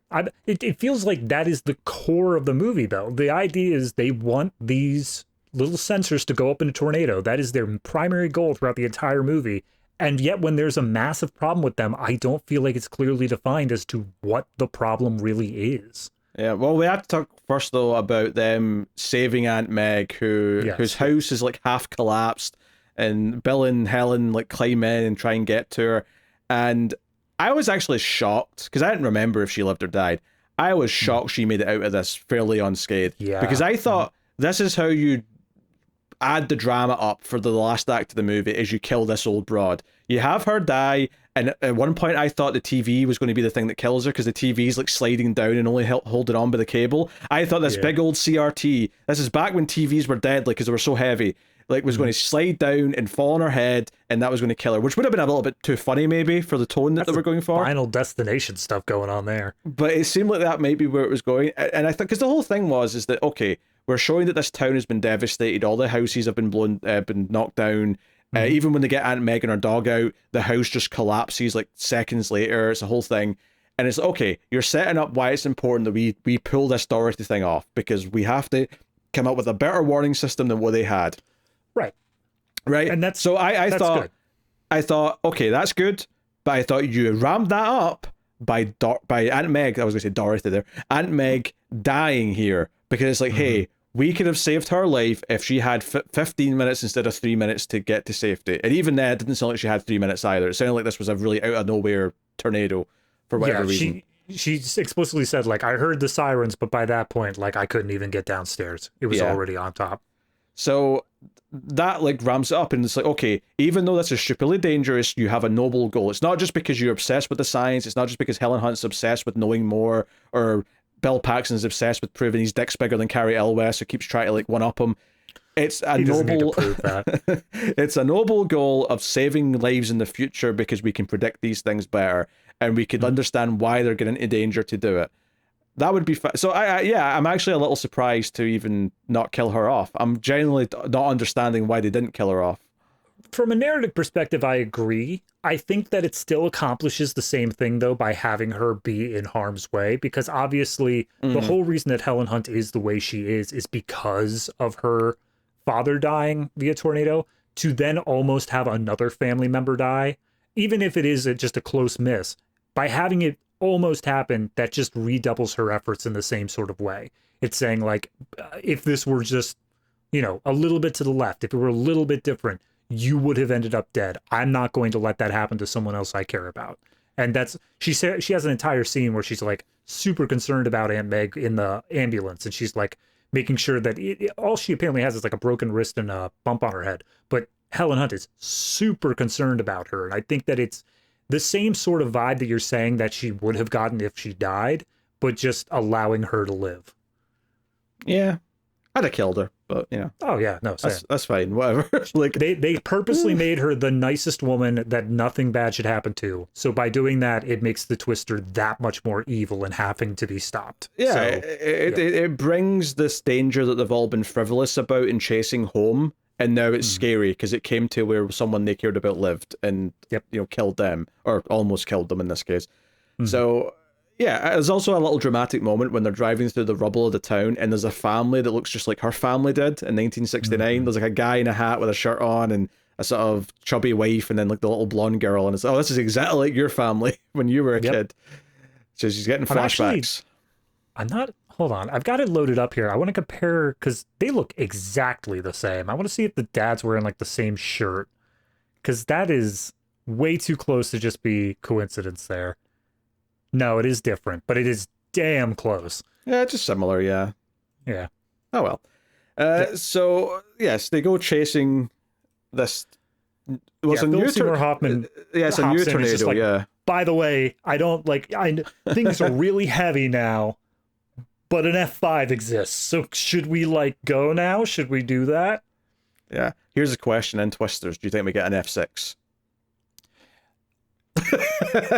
Here's the thing, and this is I did independent stuff here. I looked up the Fujita scale.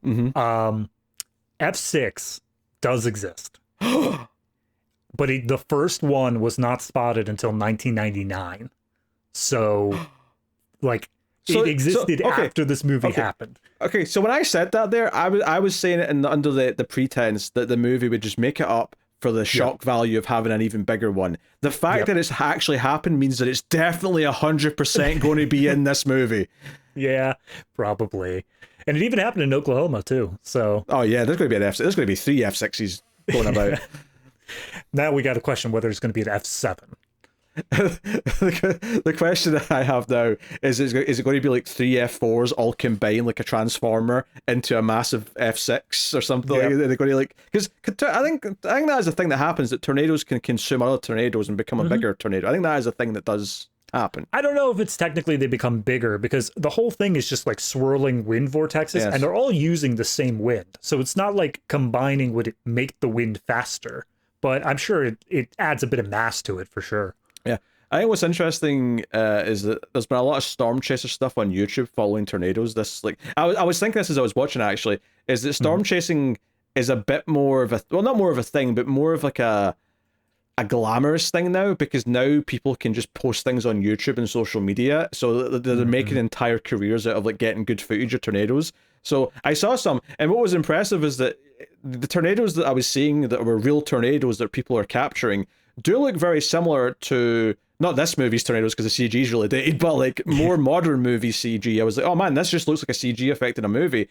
And one of the things that I learned is that tornadoes technically are invisible, and the only reason why we can see them is because all the dirt and stuff that it picks up is what makes it visible. The actual wind itself obviously is not visible. It's just all the shit that it picks up makes it have an appearance. Yeah, absolutely. And by the way, I'm not going to spoil anything, but I did read the single line synopsis on IMDb for Twisters. That social media stuff you're talking about, spot on, man. Oh yeah, spot on.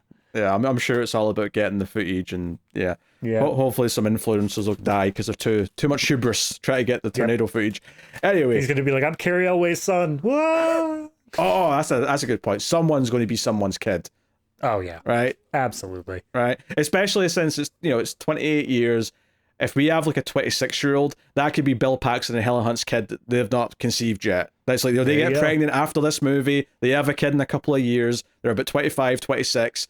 That lines up. Perfect. Yeah. Maybe that's Chad Radwell. I don't know. That beats me. But anyway, so yeah, they go after for the tornado. This is where the subwoofer was going nuts through all this. They actually lose a Dorothy here because they just don't quite get there. And they drop it on the road, and they're like, all right, it's coming this way, we got it. And then the tornado starts chucking trees at it and knocks it over. Bad CGI trees, that might I add. Horrible. Yeah. Yes, there's also a truck at one point, a big tanker gets chucked at them. Oh my god. This isn't the explosion that looks awful. There's another one, it's earlier on, I can't remember exactly where it was, but the fact that they had to have an oil tanker in this tornado just to give themselves a big old explosion to drive through, screw you, man. That's just poor. I'm not mad at it. At least there's a reason for the explosion. But the fact that it goes explosion and then immediately they have to do the video game level of swerving between stuff like as it lands in the road. That's the part that started pissing me off. Because at this point, look, accept that God wants you dead and just die already. Yeah, there's a lot of left, right. Yeah. So it doesn't work, obviously, though, right here. And they lose their Dorothy and they realize a couple things. One of the things they do, though, is they actually try and warn Cary Elwes. In fact, if one of the things I'm surprised about in this movie is how little the villain team is actually in it, because they at this point they've not been around for a while. Like they've seen them on TV being interviewed at one point, and but there's not much of them for this last half hour. But they try and warn them over the radio that this won't work with the Dorothy or whatever. Like, you have to do this. Because they realize that they're at stake. Like, this is actually dangerous for them, so they're doing the right thing and warning the bad guys that there's a problem here, that you should do this instead. And they, of course, ignore them because they're bad guys. They've got hubris. They're like, no, we're not doing that. And of course, we get the very Final Destination thing again, as you said, of a big metal beam from something coming from the tornado, and it hits the driver of the truck in the face. The truck goes flying into the tornado and then eventually lands and explodes. So, Cary Elwes ain't going to be in Twisters. Oh, turns out that's the explosion that looks awful. I'm watching it now, and that's the car crashes into the ground, and that is just a horrible CGI explosion. Yeah, so he ain't going to be in Twister 2.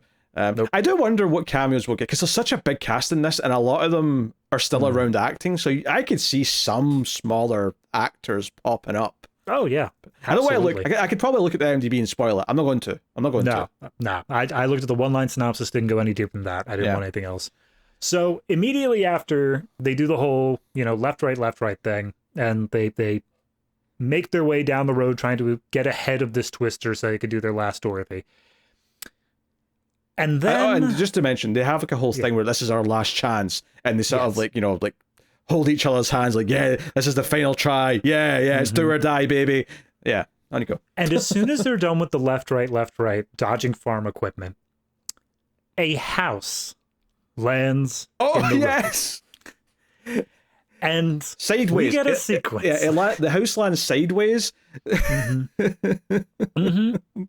And it's landing sideways. They can't dodge around it, so they have to go through the house. They go through a window, up some stairs, which, mind you, the house is sideways. So how the hell do they go up some stairs when the house is sideways? Then they go into a kid's bedroom, through a bathroom, and then out a window through the other side. And then they say, I think we might want to get off this road.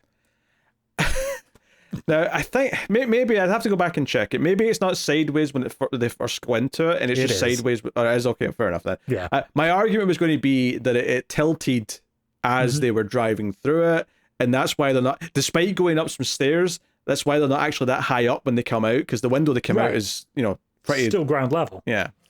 Yeah, no, I agree, and it seems like it should be that way. It isn't. I have no idea the internal workings of it. It's also because when they go through the bedroom, it's very obvious that they are still like flat with the ground. Like the boys' bedroom has not tilted 90 degrees. It is still just vertical. So it seems to me like they filmed the set piece and then tried to like fit it into the movie, but then the CGI people were like, we can't have a house tilting in real time. Yeah. Like as the car's going through it. It's going to have to sit there and we could show it busting in and there's a bit of a mismatch, I suppose, between the practical stuff they shot and then the actual overall thing. So the solution ultimately, and I guess this is symbolic that Bill Paxton's given up his new life at the weather station with his new fiancée, is he agrees to use his red truck, and they basically just put the Dorothy on, turn it on, and they get out the truck and they just put a brick in the gas and let it drive into the tornado through a cornfield. Yeah, pretty much. And then we get as they approach the tornado, the top of the Dorothy opens up and we see all their little spinny propeller things that they put onto the tops of these things work. They all fly out like a plague of locusts, and immediately data starts coming in, and it's a full success. Everything worked out. Yeah, they're all cheering. And to be fair, the visualization of this on the computer is fine because you can see all the little dots of data. And I'm like, this is just kind of like when you're doing like dots for green screen and you've got all the motion like points. That's kind of what it is. So it's just tracking all that, and it's like fine. I mean, they're literally showing the data come in, and it's not like, yes, you see the visualization, but they also show just strings of numbers coming up. Yes, and it's like, look, audience, we're not going to tell you exactly what they gathered, but just trust us, it's good. They got the good stuff. Yes. Unfortunately, though, the tornado decides to turn around and start heading towards Bill Paxton and Helen Hunt, who are no longer in a vehicle. So they have to run for their life, and they're looking for like some shelter, some underground place to go. They can't quite find it. There's a lot of running around and dodging things that are falling from the sky. Ultimately, they end up in a barn, and Bill Paxton says these pipes must go down 30 feet. It's the only shot we have. I do want to point out, the one you're talking about, it's like a shack or something in back. But they do actually go in through a barn first. Yes. And as soon as they get in there, they look up on the walls and see, like, head to toe, it's covered in, like, scythes and gardening stuff that's all super sharp. And Helen Hunt's like, who the hell are these people, man? Because they recognize that if they chill out in there, they will straight up be decapitated. Who the hell are these people? Helen, they're farmers. I can answer that question. That being said, I would fully imagine, like, their bunker opens up and Leatherface stops, like, comes out. I could see that being a plot twist. That'd be a twist ending there. I'd be into that. Like, they survived the tornado only for Leatherface to come out spinning his chainsaw. Perfect. Vroom, vroom, vroom, just round and round. Oh, the Twister was gonna kill you. Nope, we're all leading into the Texas Chainsaw Massacre prequel. So they grab some like leather straps. I think they're for horses or something like that. But they grab some leather straps and they just tie themselves to these pipes, which go deep into the ground. So in theory, might not get pulled up by the Twister. Can I just say, Helen makes the concerted effort to close the door to this shack and like use the tiny little deadbolt on it. And I'm like, yeah, Helen, that'll work against an F5. Good job. I feel like it sounds like we're talking about jets.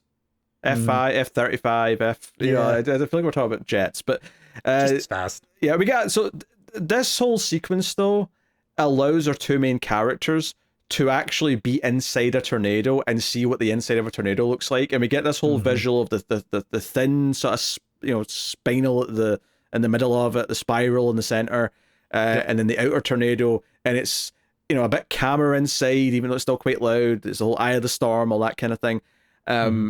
And I was like, okay, you know what? It's a movie. I get it. You're going to go big and over the top. It does stretch the idea that someone could survive being inside a tornado does feel far-fetched for regular. It's fine when you're Superman or something like that. Yeah. But for normal human beings, it is definitely very far-fetched. You know what? What? I'm gonna take back Wizard of Oz as the most iconic tornado. I'm putting Kevin Costner holding up his hand. That's now taking the lead for me. Oh dear. End of season 1 of Smallville had a tornado as well. Yeah, true. There you go. I would put that film, but yeah, I agree. Yeah. But no, I agree with what you're saying. Is that it stretches the imagination. It probably would have killed him. I'm okay with it though. Like, it's the end of the movie. They got to go big. I'm not criticizing the disbelief at this point, because at this point, the fact that the tornado just turned around as they ran a truck into it, and it's just like, what did you do? And then tried to like kill them. See, at that point though, I kind of enjoy that for the silliness of it. Is like the tornado's stalking them now. Right. Exactly. It's not gonna. And here's the thing: like every other tornado up to this point, the moment it manages to catch up to them, dissipates. It's done. That's all it wanted to do. It wanted to show them what's inside, and then poof, gone. Yeah.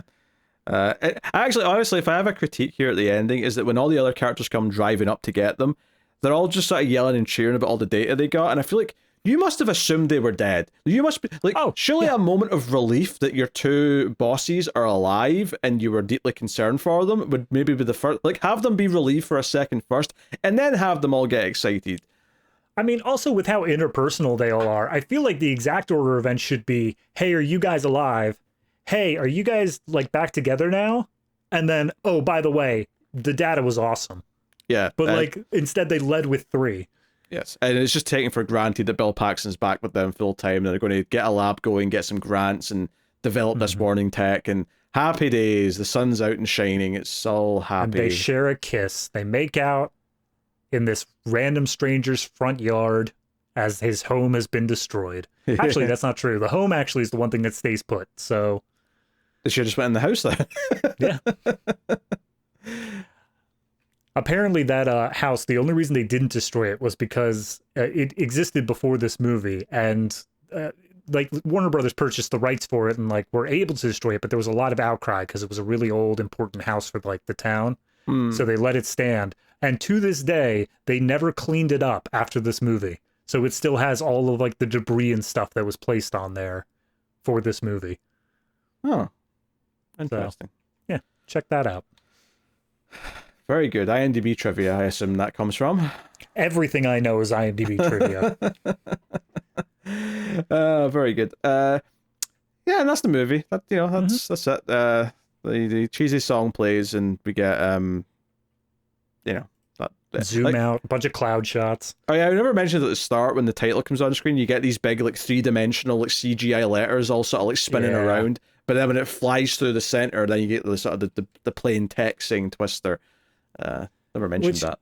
I mean, I get it, but at the same time, I kind of wish they would have just kept the block letters there. It's weird that like the block letters came in and then kept blowing, and it's only the plain text that's left over. It just, why did they make the block letters to begin with? Yeah, I should probably just stuck with it. I mean, the whole thing kind of reeks of, oh, we can do this now, so we're going to. Right. That's the vibe I got from it. But hey, I mean, it's fine, whatever. Have fun with it. I think overall, it's a fun movie for the most part. The cast is really good, particularly the two leads who really ground a lot of it.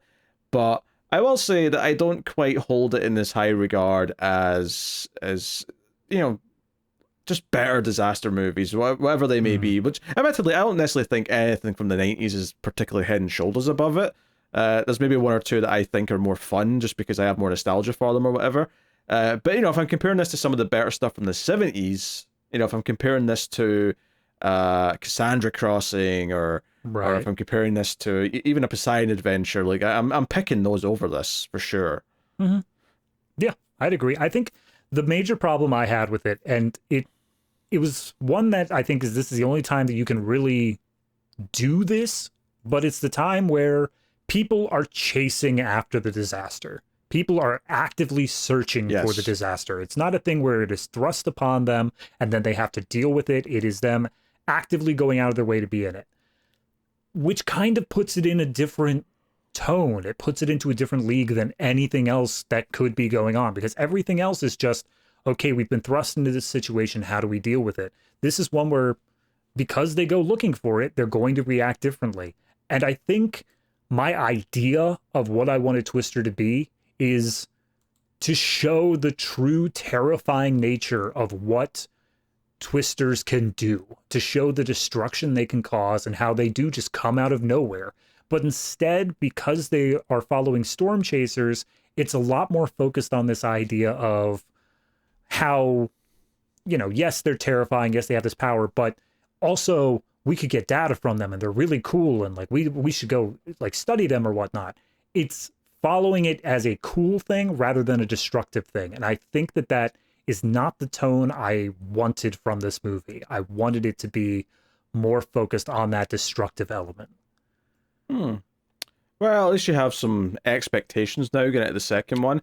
True. All I can think about Twisters is like, what are they going to do with modern effects? Because that's the reason to do it more than anything. Like, if you can't have Bill Paxton back, maybe Helen Hunt will have a cameo. I don't know, but if you can't have the cast back, then the only reason to do it is because it's 2024 now, and we can do ridiculous shit with the tornadoes themselves. Probably stuff that's even more ridiculous as far as believability goes. But if it leans into that, I'm not necessarily be mad at it. No, if it plays up the fact that the special effects are really good and they just have fun with it the whole way through, I'm okay with that now. It is just an issue of I didn't know what to expect from this movie, and having it settled in disaster season, it just feels so wildly different in tone that it just stands out for me. Yeah. So I will say, because I don't hold this in that higher regard, I think it's entirely possible that I will like Twisters more than this. It's not a high bar for me to overcome. right. Yeah, I could see that. I think I would agree, honestly, because a lot of what my criticisms are outside of the tone is just the choppiness of some of the effects. And I think that that's immediately going to be wiped away with this one. They're going to use a full effects budget and it's going to look fantastic. And if it isn't wiped away, then there's more, it's fair game to critique it, because why isn't the effects good? It's 2024, damn it. So, yeah, well, I mean, we'll see. We'll see how it goes. But I mean, as far as like the other 90s disaster movies, like, I think I enjoy Volcano a bit more than this, which is going to sound absurd to some people. Maybe, like, I think with Dante's Peak, I think I like some of the disastery stuff into Dante's Peak more, but I like the characters more in this one for sure. I would definitely have ranked this above Daylight, no question, and Outbreak as well, I think. Yeah. Yeah, and then White Squall's not even, and it's not even a goddamn disaster movie. Like, where's the disaster? All right, David, if you want to like give your own rankings or whatever, that's fine too. But the main thing I'm going to say though is, what are you rating Twister? Well, I'll start with the rankings of everything else then, because I actually managed to do a pretty nice thing where I didn't give any of them the same score. So it's very easy to rank. Volcano comes in first, followed by White Squall, but that's only because White Squall I was judging as just a movie, not a disaster movie. If we're looking at disaster movie, it's like much worse because there is no disaster. Yeah, but to be fair, I was also judging it as just a movie and not specifically as a disaster movie, and still rated it lower. No, yeah, that's fine. I'm not saying you couldn't, but I'm just saying that's where it came in for me. It came in at a 6 for me there. So then after that is Dante's Peak, which I think is just, I think the major thing I was saying was that it was too corny without actually like going all the way with that. And that was my main criticism there. Outbreak after that, just because I thought it was more interesting than Daylight, which came out to a 4.5 for me. So all in all, where would I put Twister in there? I think Twister's going to go just barely above White Squall for second place, but I'm still going to give it the 6. I think that it is a 6 out of 10. It has some enjoyable stuff for me. My main problem is the tone. The second half is what I was looking for the whole movie. The first half, it didn't work for me paired with the second half, but I can recognize the fact that that is a subjective thing based off of what I wanted, and that for plenty of people, the fact that we get this goofy cast and then they get more serious is something that is a benefit and not a cost. Yeah, I think based on what I've said, I have to go 6.5. I think I don't want to put it above Volcano in rating because I like Volcano more, which and Volcano's not a good movie. I want to make that clear. I know it's not a great movie. I just I think it's just the right amount of silly. I think obviously this has some better characters in it, or better actors at the very least, that I enjoy more. But like you said, Bill Paxton's doing a lot of heavy lifting here, as is Helen Hunt, to lift this up for me. I don't have it on this pedestal that I think a lot of people who grew up in the 90s do. So for me, it's not heads and shoulders above some of the other ones. I mean, I've rated it above Dante's Peak, but I do want to say that's purely for the actors and the characters. Dante's Peak, if like I said, if I'm comparing the actual disaster elements, I think the mostly practical effects of Dante's Peak has held up and made those scenes still quite effective and exciting, versus the blurry 1996 CGI of Twister. Maybe that's a controversial opinion, I don't know, but that's where I would come down on it. If it is, I stand by your side for this one specific thing.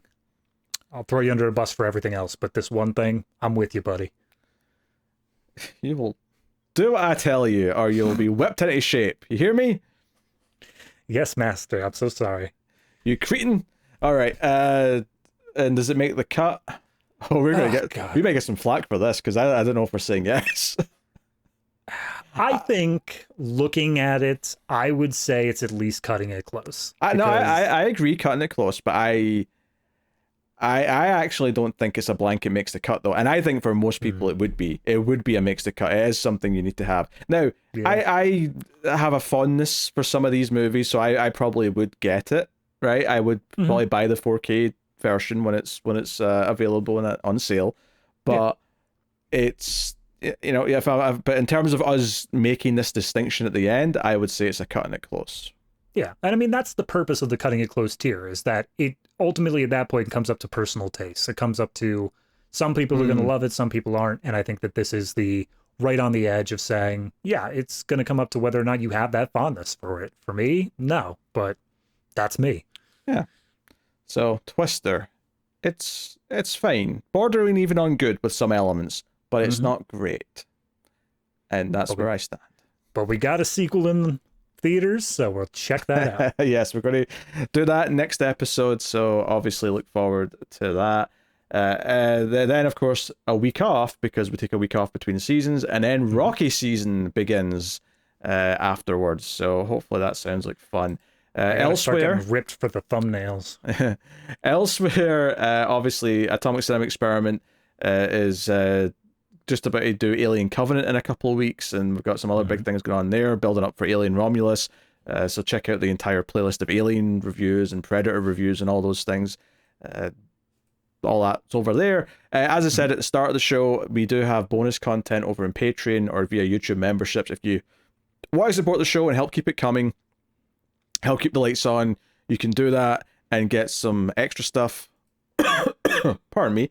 You can get Criterion Cut, where we review movies from the Criterion Collection, and we also do extra reels where we review some of the worst movies of all time. In fact, there was a free bonus episode of that went out for everyone in the last few weeks. So go and check that out if you want a taste of that, and then you can see if you want more of us being absolutely angry and pissed off because we watched some terrible movies. You can have some fun with that.